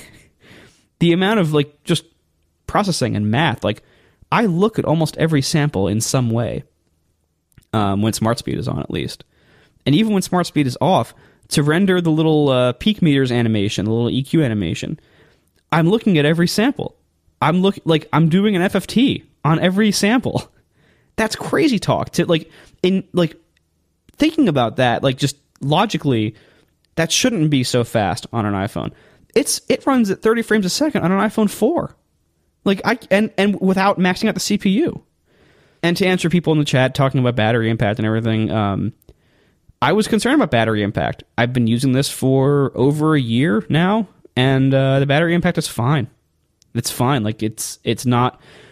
What hits the battery the hardest is playing shows faster than 1x. And so to some degree, Smart Speed does that, because the reason why that's so hard is that you're then asking the hardware to process more than 44,100 frames per second. You're asking it to, if you're playing at 1.5x, it's going to process, 60 whatever frames per second. So it's going to, when you're playing faster than 1x, it still has to like decode the MP3, read all that data, process all that data. So it's doing all that work more per second. That is what makes a big battery impact. If you look at like the CPU usage meter as you're running one of these things. But that's true of all the podcast apps, including Apple's. Like they all have that problem, because that's just the reality of playing data quickly, is that you have to then read and process it more quickly. So you have to do more of it, and it costs CPU time. You're not doing the equalizer animation when the screen's off, right? Correct. Yeah. If there isn't one on screen, or the screen is off, or the app is not foreground, then it does not do anything. All right. What's your favorite feature, which may or may not be the one you're most proud of? I'm definitely... Okay. I think my favorite one is playlist reordering.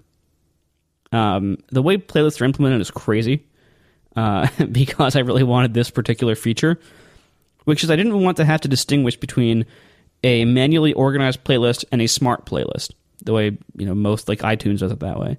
I wanted all playlists to be smart and manually organizable. So that's how I did in Overcast. So you can set your criteria for your playlist of what should be included, but you can always just drag it around and reorder it. And then when new things come in, your order is preserved, and it just tries to obey the filters in a reasonable way and the priority settings and everything to try to like fit a new episode in where it should probably go, given your reordering. Yeah, when you first told us about Overcast, that was quite a while ago, and you were talking about things like Smart Speed and things that you were trying to include in it.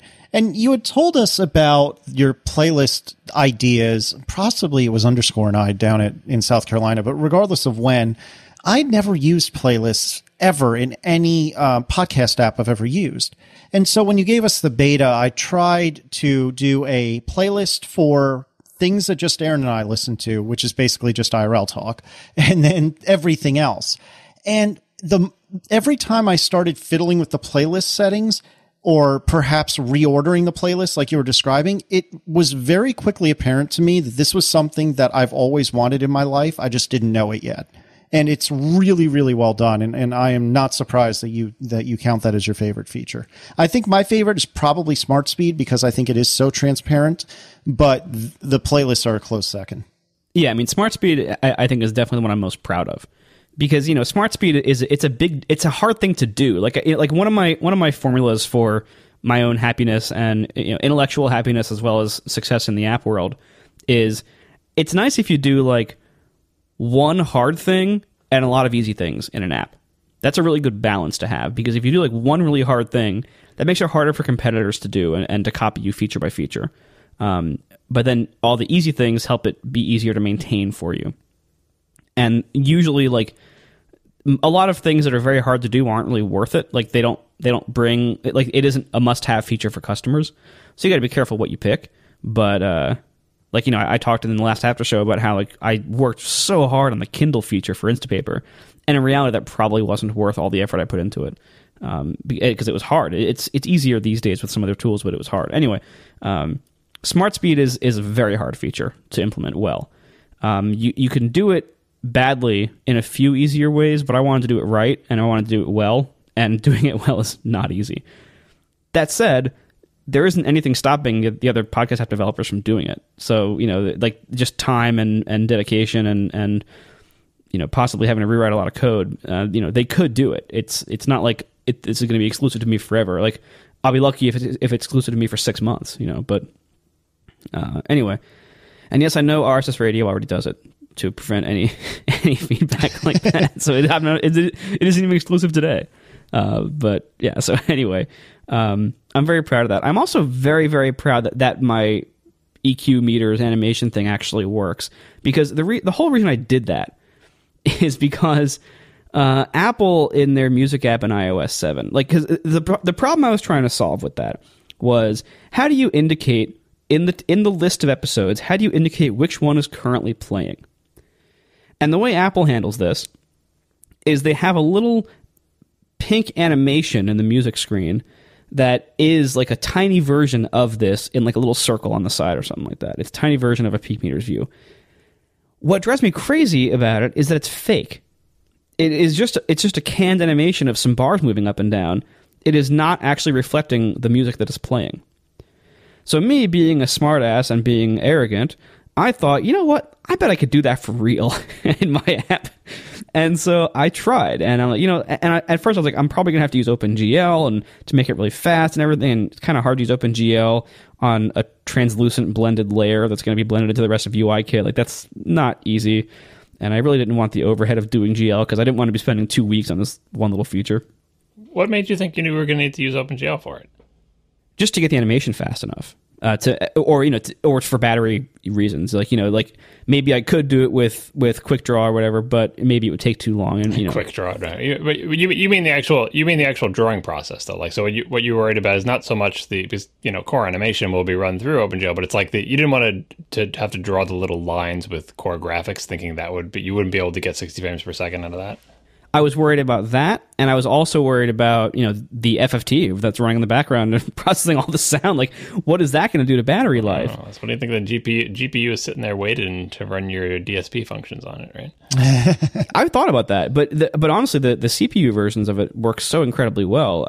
For the scale I'm running them on, I don't think the GPU will make a big difference. The libraries, they have those. What are they called? The ARM extensions, the ARM SIMD extensions, Neon or something. Yeah. Yep. So like, presumably Apple's libraries are, you know, using that behind the scenes on the CPUs that support it. So it's kind of like you get your own, you know, it's like AltiVec all over again. Exactly. Yeah. So I made, you know, very heavy use of the Accelerate framework, the VDSP functions, which all do. As far as I know, they all use Neon whenever they can. And so yeah, so I made this visualizer with that. I realized how quickly it ran, and it was originally only going to be on, like, just overlaying the artwork on the table cells. That's all I needed it for. And then I realized, oh, this is really cool. And I added it to the main playing screen, first of all, because it looked cool, and it seemed like a waste to have it on, like, the navigation screens and not on the now playing screen. And also because I thought it might help, like, if you're listening to a podcast on your phone, but you're not doing something else, if you're just, like, sitting on the couch looking at your phone, like nothing else is going on, or you're, like, sitting commuting on a plane or you know, something like that. You wanted to signal to other people that you're listening? No, I wanted. Well, first of all, it is nice that it has that feature where, like, you know, in a lot of other apps, the only way you can tell that they're playing is, you know, if the time is moving, basically, and you know, or, you know, the symbol changes on the play button. But, like, it's these are pretty subtle signals. With Overcast, it's very clear when it's playing something. But also, I wanted to give people who were just sitting there with their phone and had nothing else to do something to look at, like, just something to, like, keep you visually entertained a little bit, so that maybe, just maybe, you'll, for a few seconds more, not switch over to Twitter and stop paying attention to what you're listening to. So it was kind of like a political statement as well. Like, let me give you some reason to stay in this app and something to just lock your visual attention so that you can pay attention to the podcast rather than switching to something else and zoning it out. So why did you mirror all the bars, Johnny Ive? It looked better. Exactly. That's it. It looked better. Simple as that. There were a number of good reasons why the number of bars had to be it's 19, 18, 19. Yeah. There were a number of reasons the number had to be no greater than 19. Like the FFT window size, it would have been really difficult and much more complicated and much more CPU intensive if I had more FFT buckets. So I couldn't do more bars than that. And so not only does it look better to have the shape be symmetrical that the bars form, rather than just being like a big slope and you fall off the edge of the screen. So not only is the shape nice and symmetrical, but also the bars can be nice and thin relative to not being like these big fat ones. Well, you could always cheat and interpolate between the bars, right? Yeah, but that's stupid. I couldn't do that. All right, so I've got 2 more questions, and then I'd genuinely like to hear John destroy your user interface. All right, firstly, what do you hope people appreciate? And perhaps you feel like you've already answered that, but an example of something we haven't really talked about yet is the link to other apps. Before we make this entirely the me show, do we have any other topics we wanted to get to? Because no, I don't want to like take over our show. Too late. We do have topics, but they'll keep till next week. Yeah, and you can blame me because I keep asking you questions, so it's my fault. So what do you hope people appreciate? And what I was starting to say was an example of this that I've seen a lot of positive feedback from whatever was the linking to the other independent podcast apps. And I've seen a lot of comments fly by about how that was a classy thing to do. Maybe that's your answer, maybe it isn't. But what do you hope users of the app really appreciate? To answer the question directly, what I hope people really appreciate is the smart speed and the voice boost, because these are the things that just were the hardest. They took the longest, and for the time being they set me apart. These are features that they don't immediately scream, "Oh my God, must have" to a lot of people. Some people, sure, but not to probably the majority of people. But once you try them, they're incredibly valuable if you care about those things. And some people don't. Some people never play podcasts faster than 1x. They don't want to. They don't see the point, or they don't like the sound or whatever. A lot of people couldn't possibly care about the volume normalization and everything. That's fine. You don't need everyone to love you, and you don't need everyone to appreciate the amount of work you put into anything. That's the amount of work you put into something does not correlate to its value. So that's fine. But I hope people appreciate that stuff who care. And so that's the answer to that. Now, to get to the question that you kind of asked about, why I did the link to other apps I basically have a section in settings that links to all my competitors, not all of them, link to some of my competitors, probably the biggest ones. The main reason why I did that, it was kind of a what the hell moment. It was like, you know what? I want to do this thing, and I think it would be pretty cool. I was afraid, though. It was a risk. I saw it as a risk in 2 reasons. One small and one big. The small risk was that Apple would reject it because they have pretty strict rules about whether you can display and link to other apps within your app and under what conditions. And if you read the rules, it's kind of like, well, this might qualify, this might not. Like it was a little bit vague, and I wasn't sure if they would approve it. Turns out they don't care, as far as not yet, at least. So we'll see. Future updates. We'll see if this feature lasts, but so far they don't care. The second concern, which was, and that's a minor concern, because if they say I can't do it, fine, I take it out and I resubmit, no big deal.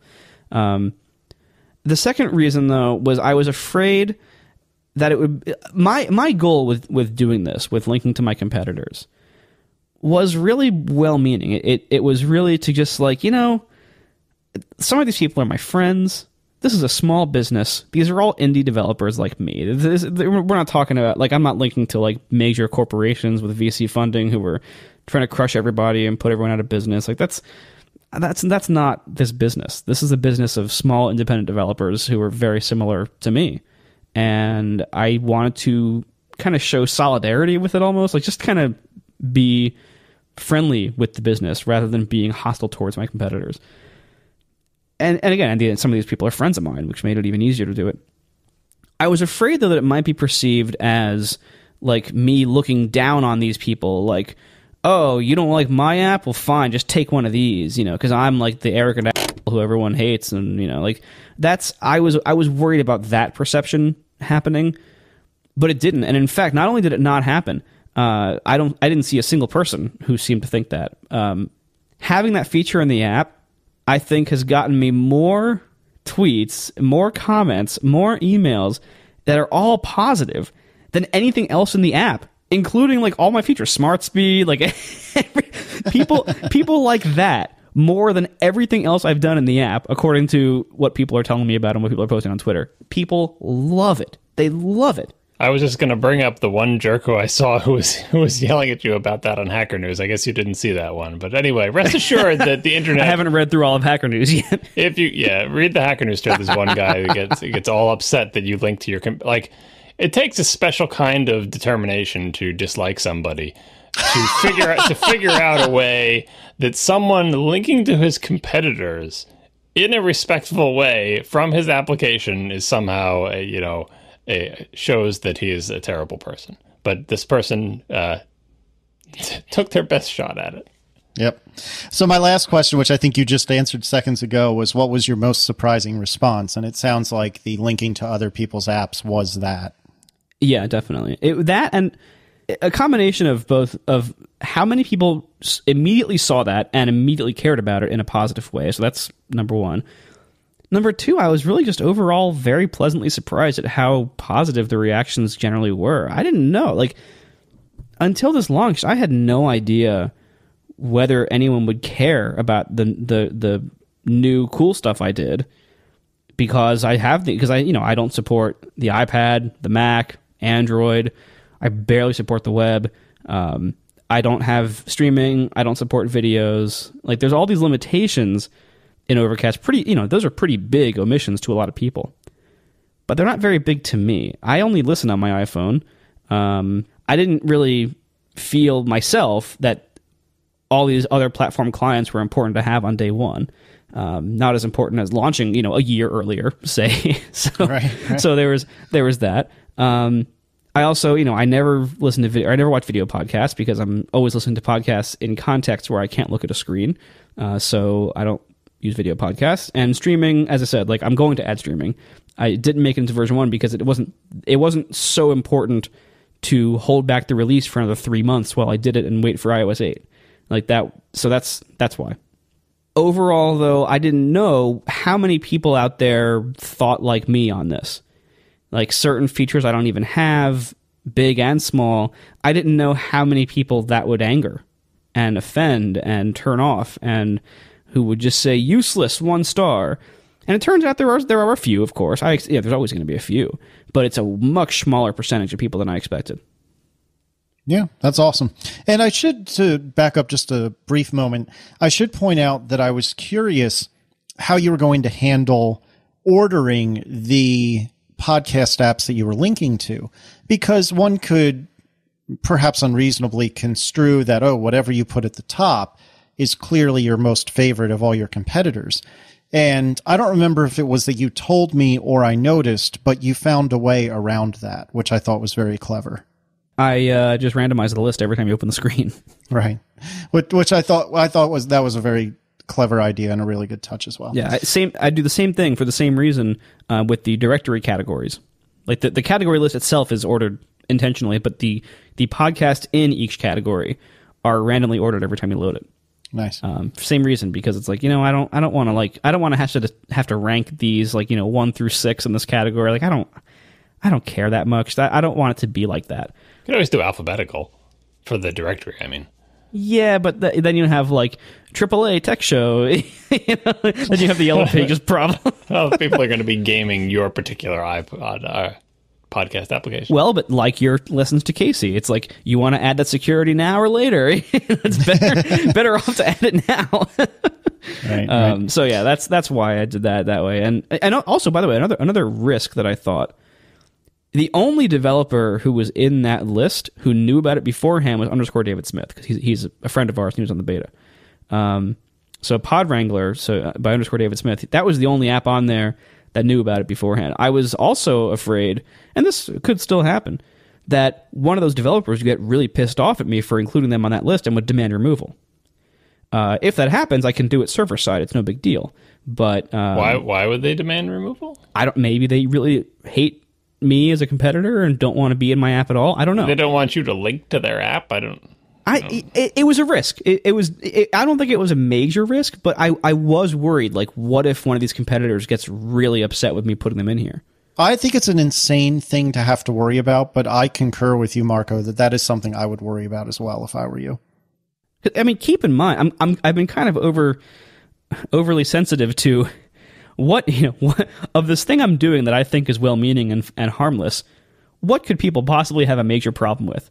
Because everything I've written on the internet or said here has been attacked with that kind of standard recently. So, like, I have to be very careful. Like, anyway, so to just try to think, like, in what ways can this be totally misconstrued that would cause problems for me or other people? Someone in the chat room thought of something that I thought of when I first saw this. It's like, if you had put things from Megacorps in there, they'd be like, you can't use our trademark image in your application. Technically, maybe. However, it's their app icon, which I'm loading from the App Store, using it to show their app page. So that I'm not sure that would really hold water. But if anybody complained, I would remove them. It's no big deal. Like, again, I said, I could do it server side and by commenting out one line in an array. But still, like, I'd rather avoid conflicts rather than like invite them and then try to escape them. But overall, based on the response from that competitors list, I think it was the right move. I'm totally blown away by how many people just love it. All right, so the chat room would like me to ask, how do you handle the retired greats, and perhaps in general, could you give us just a quick blurb on how you handled the directory overall? I whipped it together 3 days ago, and I intend to update it sometimes. That's it. That's kind of what I thought. I'm not sure what they're looking for you to say, but at least we asked. The directory part, like the categories, though, where it's like, oh, this is a tech podcast. How is that determined? Is that metadata that's in the podcast? Is that you just saying, oh, this is a tech podcast? These are all handpicked in my admin panel. Like I can create categories and put whatever I want into them. But so it's not exhaustive. I haven't done browser. It's just like, here's a bunch of tech podcasts. Yeah, it's meant to be a starting point. So every category has in it a subscribe to all button. And the idea of adding this, like one of my beta testers asked, is this here because a lot of people need to do this? Like, is this a common request? Why is there a subscribe to all button taking up a whole table row in the directory? And the reason why it's there is not because anybody has ever asked anybody for that feature, as far as I know. It's kind of an opportunistic, like, well, let me give them a chance. Maybe somebody will do this.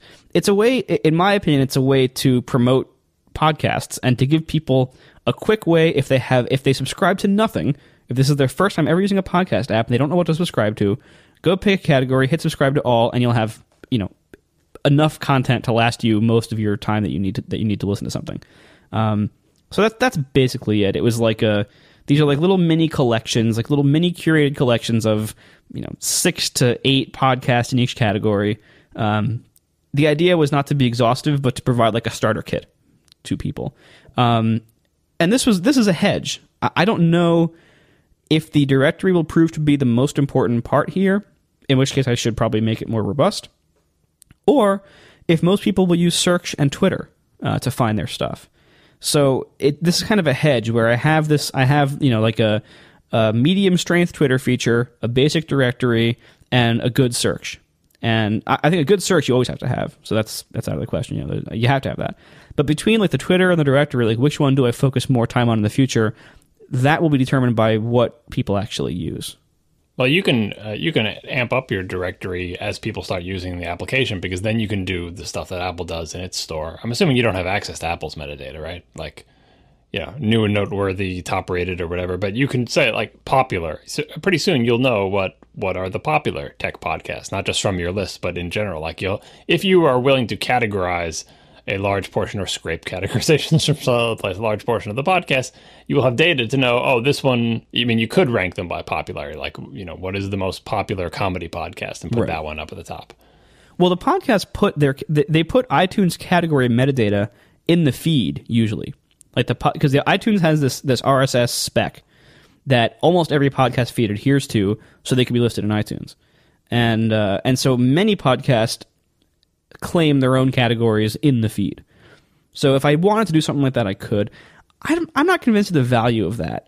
If you browse around like the iTunes top list, like once you leave the editorial areas of iTunes, like the editor's picks and stuff, if you go to just like the raw top things in this category list, I don't know how useful that is. I'm not sure. This is the thing. I don't know yet. I don't know. Do most people find their podcasts by browsing the directory or by searching for something by name? Yeah, the social one is probably the most reliable, even though it seems like the weirdest, oh, I got to put my Twitter thing in or whatever, because recommendations from your friends or people you follow. So it's like the top list, if you rank by popularity, like just the same stuff always, it's like This American Life is going to be the number one. It's spoiler. That's what's going to be the number one thing. Right. There was this really super but who hasn't heard of This American Life? And in some respects, it's like, well, that's a good podcast. People, there's a high chance that just an average person picked out of a hat will like this podcast because lots of people like this. But with podcasts with a curated list, then it's like, well, if your taste is like Marco's, then you may like one of these picks more than you would like This American Life because it's quirky and it's your particular thing. But that's why I think the social one is actually the best, because you have to find someone who has similar taste to you and then follow their recommendations. The super popular one only works if you are not an individual but are rather the average human being. Because then you're like, oh, yes, exactly. I am the average human, and I like the best things. I find with podcasts, people are most excited when they find something that may not be particularly popular. This show, for example, that may not be particularly popular in the grand scheme of things on This American Life type level, but exactly speaks to their particular interests of like, I like people who have one particular kind of model train, and they will be so excited about a podcast just about that kind of model train. They will love that show more than This American Life. Yeah, and I really think the social features are much more useful than the directory for most people. Like I think the role of a directory is to provide a starting point, right? And that's why I have like my little starter kits in each of the little categories. That's fine.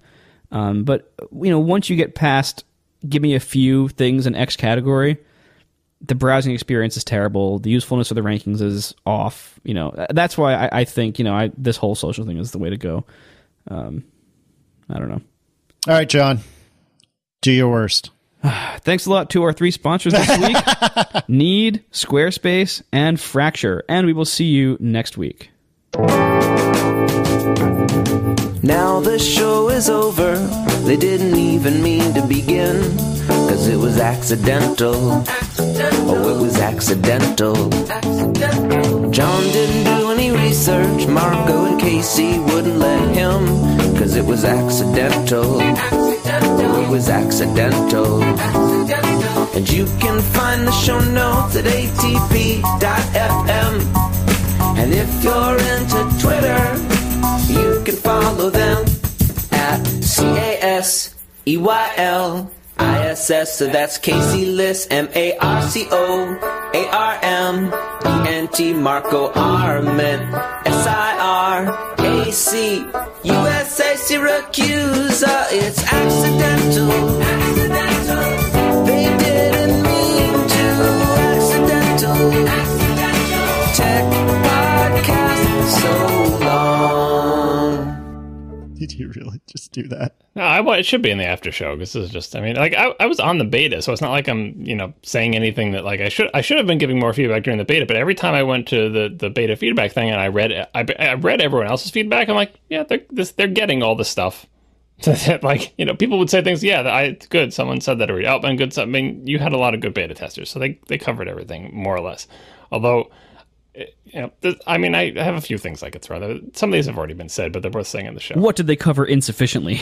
Not insufficiently. So I talked to you about this once in an after show before like things were revealed. But let me just start with what I tweeted was like, I'm using this app instead of my iPod Shuffle, and I am. Like I'm off of my iPod Shuffle now. Part of that is due to Bluetooth and not so much the application, because I've switched over to wirelessly playing it during my commute.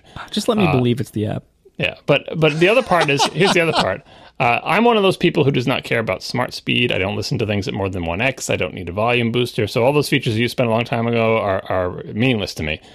But I would not be using your application at all because I have other podcast apps that I purchased, right? And I didn't use them for too, and again, part of that is Bluetooth. But it's because what I was doing with my iPod Shuffle, besides cursing at it, I was bringing it back to iTunes, plugging it in, and at various times I would either, with my old iPod Shuffle, I would manually drag individual episodes onto the iPod Shuffle, like, manually sync individual episodes, right? And then when I got a newer iPod Shuffle, it didn't let me do it that way, and I had to make a playlist, but it was still just a manual playlist. So I would drag individual episodes into a manual playlist and then sync them to the iPod Shuffle. And what I was doing when I dragged them into the playlist is I was like, all right, here's the order that I want to listen to them, because I didn't have a screen on the iPod. I can't on the iPod Shuffle. I just have to hit play when I get in the car. I need them to play exactly in the right order. So I was prioritizing them. And so I would say, oh, well, as soon as an episode of, whatever, Roderick on the Line comes out, I want to listen to that right away. Even if I'm in the middle of an episode of some other thing that I was listening to, I want the Roderick on the Line to come on the top. But, I want to do these 3 episodes in this order, and I want to do them as a block. It was like priority ordered, but with manual adjustments. And if that sounds familiar, it's exactly what Overcast does. And that is probably the one and only main reason I use this application is because the playlists allow me to make an arrangement. That's exactly what I was doing manually before. The difference is now that, it's on a server somewhere. It's synchronized. So like I installed Overcast on my iPad too. Not that I'm going to listen from there. It keeps track of where I am. I don't have to have the problem of like switching off different environments if I don't have the Shuffle with me or whatever. Like anything that's an iOS device will know where I left off, what episode I was on, what the play positions are, and all of those things. And as I reorder things, that follows me around as well. So this is an automation of the terrible manual process I was doing before. So that's why I use the application. But all right, so this is supposed to be me complaining. I'm basically what I'm trying to, This is a great complaint. What I'm trying to explain here is that when people said, oh, well, people on Twitter were having, there was like this mini debate that spun off from me saying that I use the application. Unless you care about exactly the same things that I care about, that doesn't mean this application is necessarily for you, right? Because if you care about the smart speed stuff and I don't, like it's a whole different set of priorities, and that's what you're getting at with all the people with the feature requests. If a podcast app is useless to you if it doesn't use video podcasts, you're not going to like this app because it doesn't do video podcasts. And everybody has something like that. And so the same reason that I really like this application is like a reason that someone else might reject it entirely. Or, it's like the demands people have of podcast applications are so different that hearing just people like, well, John recommends it, it must be good. No, maybe it's no good for you. Maybe you want a feature that it doesn't have. Or in the case of video, that it's probably never going to have. That just because I recommend it doesn't mean that, it's automatically good. Like, it just means it fits my needs appropriately. And I think the playlist feature in particular, I can't be the only one who does. Maybe I'm the only one who did it manually because it's just too much of a pain. But once people can do it without the pain that I was going through, like they can just do it by just dragging their thumb around, I think a lot of people will find that feature. I mean, like you were saying, your favorite feature. I think that is the killer feature, even though it's like, oh, you let people reorder stuff in a table view and did a little algorithm to make stuff land in the right place, more or less. That is, I think, is the most important feature for me for this application. But my first complaint is related to that. When I went to try to say, okay, well, Marco has this application, he says it does all this playlist stuff. First of all, I didn't have faith that I was going to be able to do that. I figured I'll just make a manual playlist and I'll just manually do stuff like I was doing before. Even that would be an upgrade because manually dragging tracks onto an iPod Shuffle is a nightmare compared to doing it on the screen. As a previous iPod Shuffle owner, using an iPod Shuffle in any way other than playing a random selection of music tracks is horrible. Even random selection of music tracks is horrible if you have other stuff on there because it's got the voiceover thing where it tells you, like, if you happen to have, music and podcasts, you got to make sure you're in the right realm before you start playing. Oh, wow. Yeah, that was added after my Shuffle time. I had the very first Shuffle and I think the third one. Yeah, I've had a series of them, and they're not my friends. A lot of it has to do with iTunes being crappy too. But anyway, when I was trying to make my first playlist, I saw that it has this priority podcast thing. And I'm like, oh yeah, that's what I want. And then I remembered you talking about the manual reordering with the priorities. I don't understand why priority podcasts as a thing are a concept in the application. Like that there is 2 kinds of podcasts. There is a priority podcast, meaning a podcast that can have a priority, and then non-priority podcasts. Why not just make all the because the first thing I do when I make any playlist is I say select priority podcasts, and I select them all because they all have a priority. Like there's no tail at the end where I'm like, okay, this is my top 5, but everything else is just exactly equal. because what I find myself having to do is go into the thing and say, select priority podcast, select. And that step feels like it doesn't need to exist. Like that concept of a priority and a non-priority podcast seems like a complication that could confuse people into thinking they can't get the playlist they want when really they can. It's like, oh no, you got to mark those as priority podcasts first. Now, maybe I'm wrong and other people really do want to say, I have 3 priority podcasts and everything else I don't care. And it's just a big mush for me. But that's me. That's me too. I want all of them to be priority podcasts because I know, I mean, there's not that many. I mean, I've read off my list. It's like maybe 10, 12 subscriptions.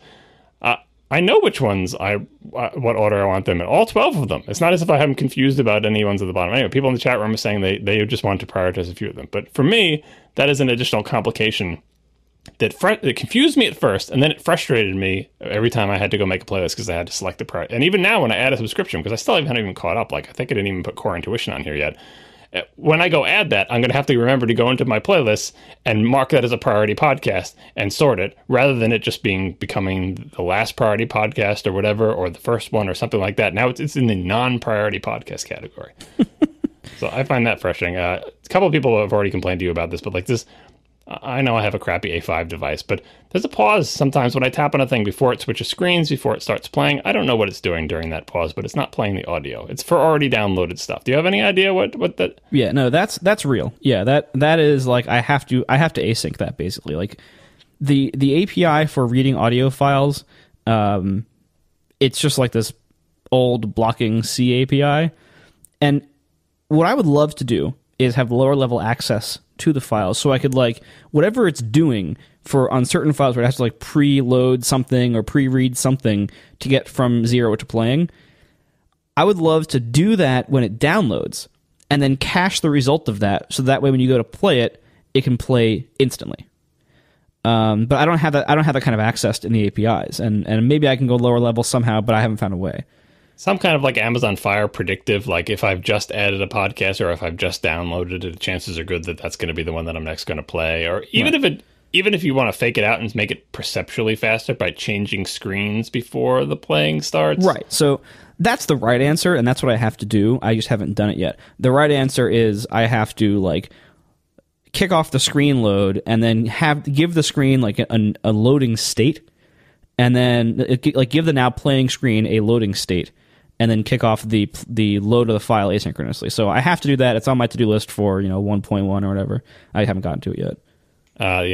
Another thing that several people have already complained about, and I'm sure you know about, but it's worth airing out for the listeners as well, is the idea of going through and cherry-picking individual episodes, having it boot you back out to whatever screen it sends you back out to. Like, it's not as easy to just go through, I want that episode of that, I want that episode of that. You get sent back out to the home thing, and you got to dig your way back in again and find. I've been frustrated by that a few times.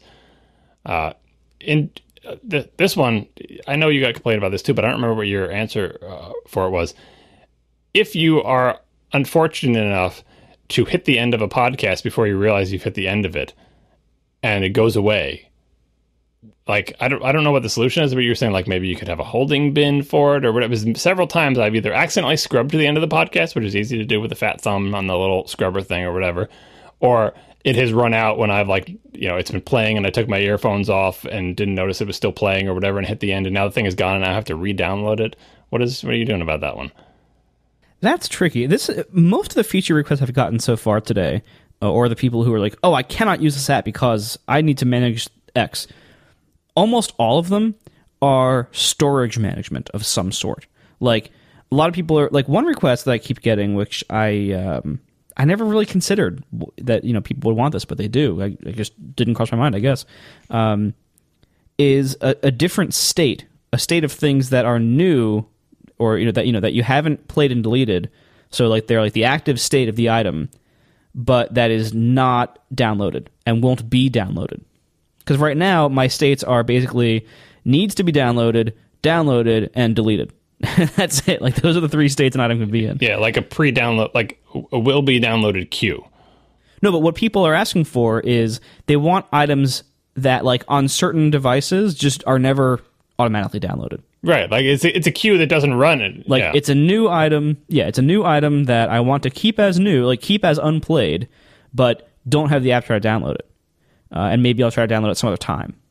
So there's and that's a very common request so far in the email. Again, I was not expecting that at all. In general, like looking at the state of episodes, like when I'm going through any list, it's not always easy to tell, like, is that, like, what state is that? Like, some kind of iconography or visual elements to say, because you have those states in your head, like, does this need to be downloaded? Has it already been downloaded? Has it been downloaded and started? Like, how far progress in it? Or is it one of those weird things you just described where it's not supposed to be downloaded on this device? You've got the little eye there to try to figure out what's what, but Instacast is the main other application that I've used, and I forget what its iconography. It's like a little green corner thing when it's been downloaded, and like maybe there's like a progress bar or something. I don't even know what the hell it uses, but like some visual way to look at a list. And when I look at these lists, like I mentioned before, like my nervousness about going on a plane flight to WWDC and saying, I don't know if all the podcasts I want to listen to are downloaded or not. I can't glance at the app and tell that. I could go into each individual thing and see if it's downloaded and try to start playing to make sure that it's there. But like some sort of visual reassurance or acknowledgement of the state of each episode.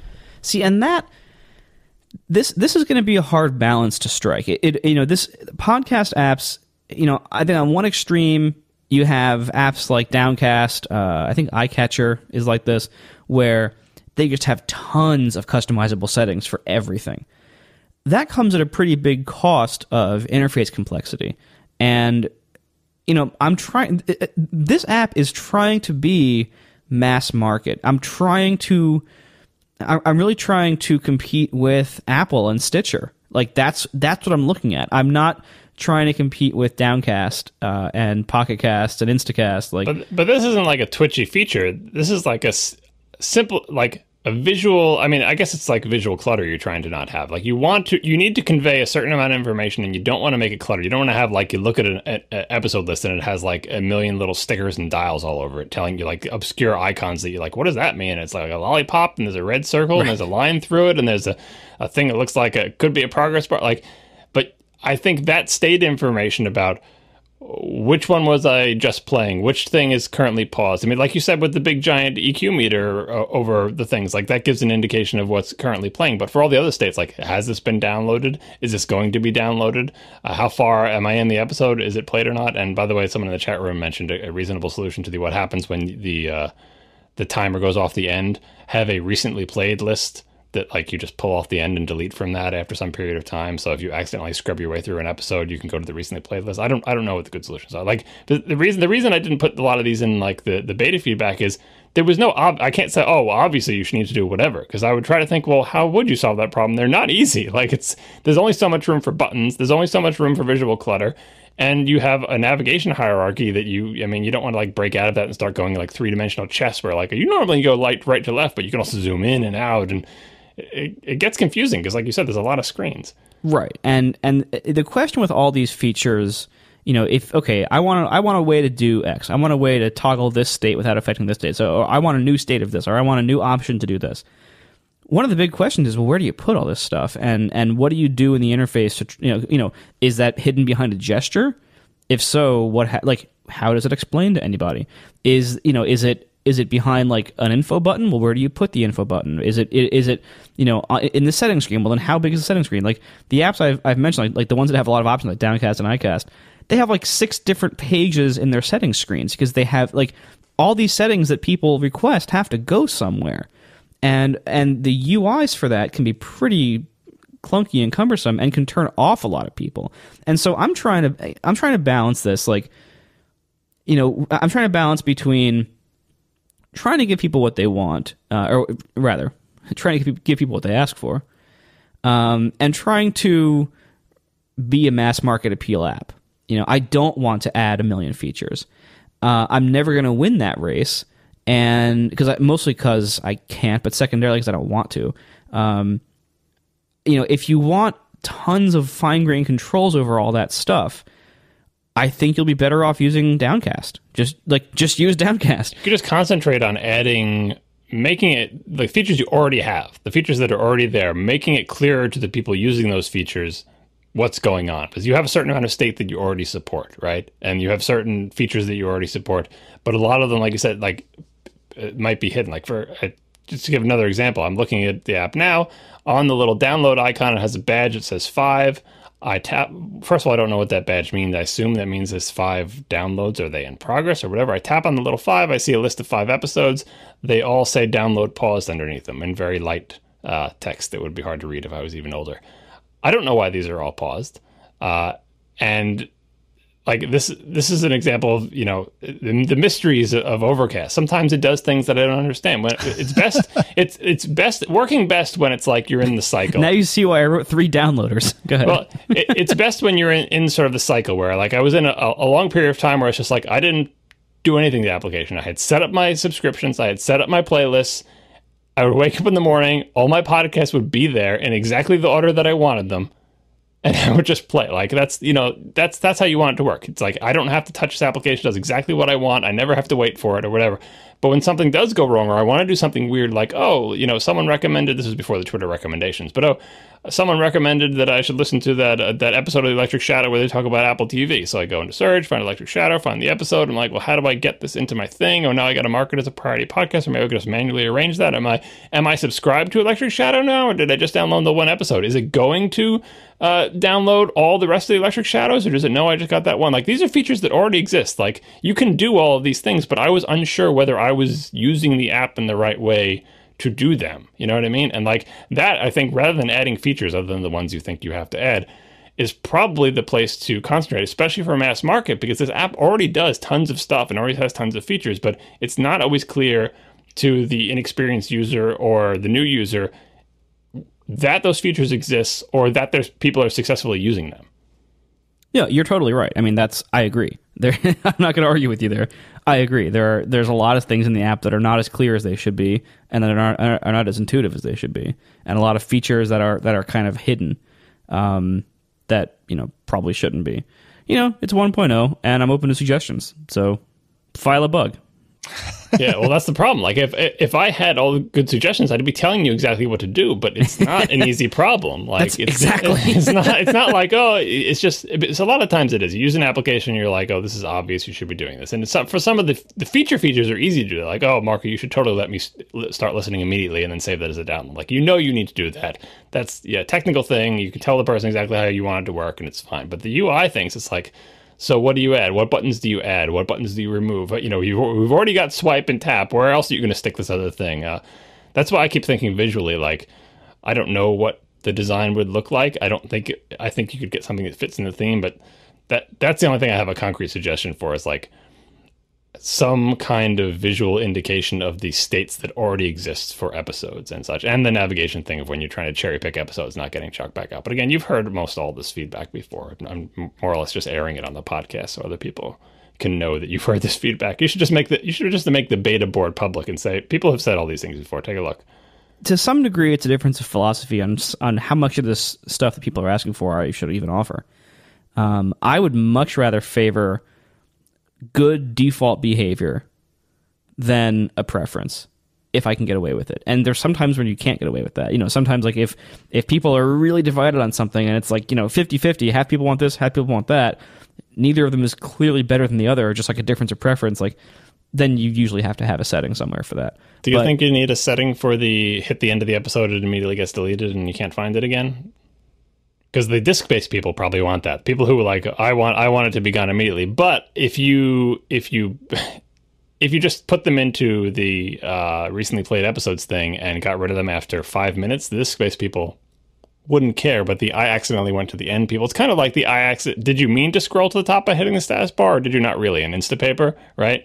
It's not you need to have that feature, but sometimes people do it accidentally. This is a similar situation. Like it's a frustrating situation when you hit, especially when I'm trying to scrub around even on our own episode. I was trying to listen to something we were saying in an after show, and I was trying to scrub around near the end of the thing to go back because I had missed something because, you know, I'd been distracted for a second, and I scrubbed off the end of the episode, went away.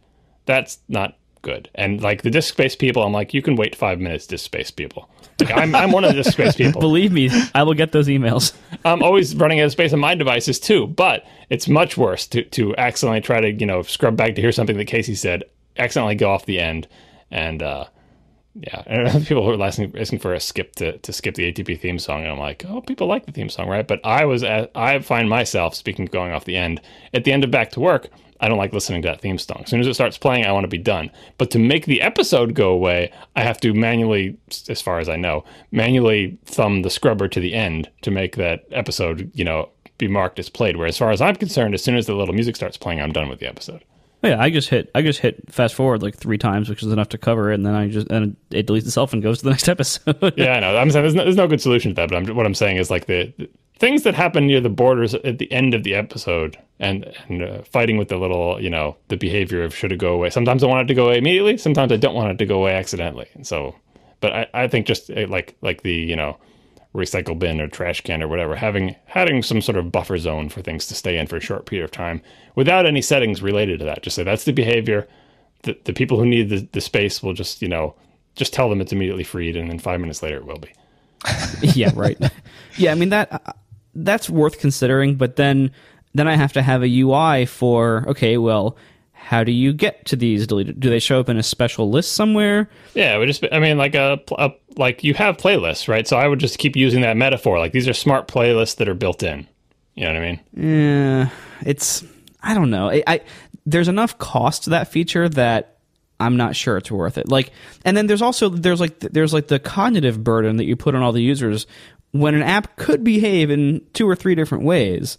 Then then the user's trying to figure out, okay, well, wait, I just did this, then, where is this, or what happened, or do I have this file? Like you said earlier that you were, you wanted to be sure if you're getting on a plane or something, you want to know whether everything's downloaded or not, right? One of the reasons why I've kept the storage model so simple is to provide that assurance, to know, like, okay, if there is no number badge or frowny face on the downloads icon, then I have everything. That's it. Like, that's it. That's it. If the downloads icon is not showing a status, I didn't know that. That concept is clear to you, but I didn't know that. I'm glad I now know that, so I will look at that. And if that's the model, but that model, that's the the programmer model, that's in your head, but the user model is not. Like, there's nothing in the UI that tells me that should be the case. That the way I can know that I'm safe is I just look to see if there's any badge on the download icon, and if there isn't, I'm safe. Right, and you got burned early in the beta because I changed this halfway through the beta. Earlier on, when it first hit you, when you first complained about it, I was not validating the files I was getting. If the download gave me a file and the download completed successfully, I said, okay, it succeeded, done, and I moved on. And then you tap the file, and you'd get that as unfortunate error.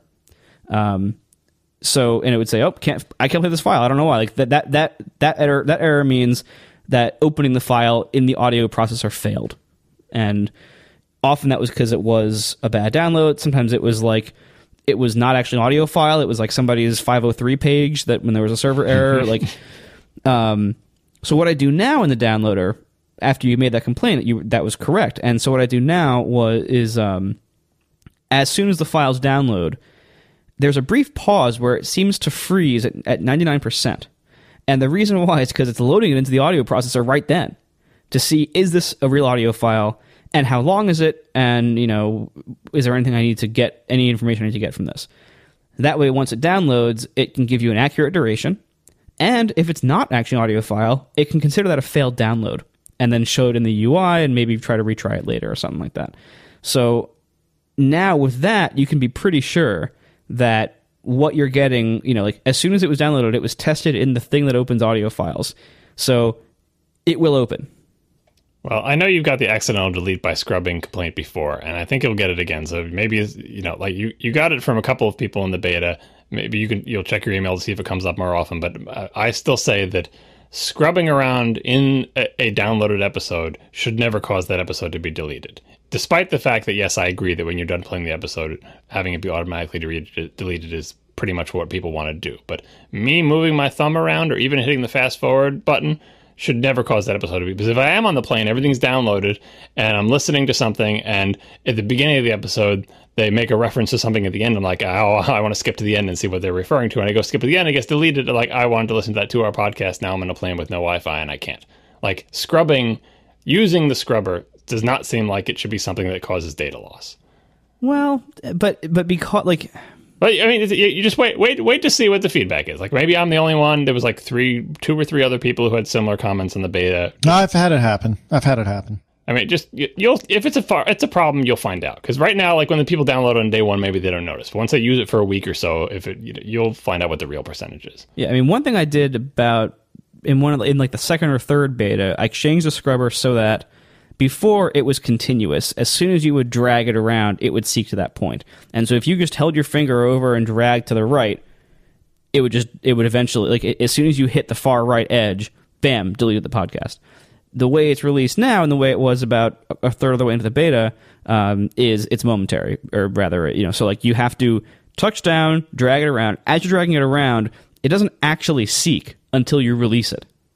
And so in order to hit the end and delete the file on the scrubber, you have to drag it to the end and release it while it's at the end to actually have that happen. But like when you're trying to get to like the last 30 seconds of a 2-hour podcast and your big thumb is covering like the timestamp and you can't really, it's easy to accidentally even release, even just to take a look at what the timestamp is and not realize you've hit the end. Yeah, that's fair. I mean, what you're identifying is definitely not ideal. The question is whether the alternatives are worse, like whether the alternative complexity is actually overall worse. And I don't know the answer to that. I mean, I'm sure there's ways I can improve it that I haven't thought of yet. But like adding this whole different state of episodes of like this like purgatory state, which would be confusing. A lot of people would never even realize they could go back and get them, and the storage people would be very upset by it, and it would be more work, and things would be more complicated. There'd be more weird bug edge case potential. So, like, storage people would never know. Anyway, you can always make it a setting in that case. But it's 5 minutes. You delete it after 5 minutes. The other weird thing that, like, I mean, there's limited space for navigation here, but like, I wanted to show my wife the directory today, and I had to think, now where was the directory under? Because if I look at the top, it's icon that really should be a gear, but Marco's stubborn. Download, add a playlist, and then a plus. I agree with the icon. I don't like the gear. Well, that's not fair. I think that the icon works. It's a perfectly nice icon. I'm just saying that gear is the symbol for settings. Anyway, and I had to think, like, well, it's not going to be under downloads because it's a directory. The little plus thing with the document, I have to keep reinforcing to myself that means that's add playlist, right? Yeah. Yeah, right. And so the plus is like, well, by a process of elimination, it has to be the plus to see the directory. And that makes sense because you're adding a podcast, kind of, but like, it's like, I expect that to be like the search or whatever, but it's also the directory. Anyway, my wife searched for ATP and didn't find this podcast, so that's her bug report. You already got that one too, though. Oh, it's probably somewhere in my, it's now my 590 emails. Yeah. Well, someone tweeted. My wife showed it to me, and I said, take a screenshot and send it to Marco. You can use Bugshot. Put a big red arrow. It'll be excited. I think she actually did email you about it. But anyway, that has to do with, like, we have to put ATP somewhere in our metadata or description or something for that to work. I don't even know. I don't know. You're toast. Yeah. Well, the other option is when you launch the application, just have a gigantic big subscribe to ATP button. Well, it's already in the directory. It's in the tech category, which is the top left category in the directory. So. Yeah. Yeah, we're almost there. Anyway, that's plenty for now. See, the important thing here is that I shipped before Fast Text's update for iOS 7. Yes. I cannot believe I beat you. To be honest, I've worked on Fast Text like once, maybe twice since iOS 7 came out, but that doesn't negate your point, which is that you wrote, 3/4 of an application in the time that I couldn't basically just recompile for iOS 7. Oh, that's the best. I'm so happy. When you first joked about that, it was probably 6 months ago. Oh, probably. And I thought for sure, I thought for sure I'd make it, but I just haven't found the time. Oh, that's amazing. Yeah. That makes me so happy. I did it to myself. I can't even be upset. Well, certainly not at you anyway, because I did it to myself.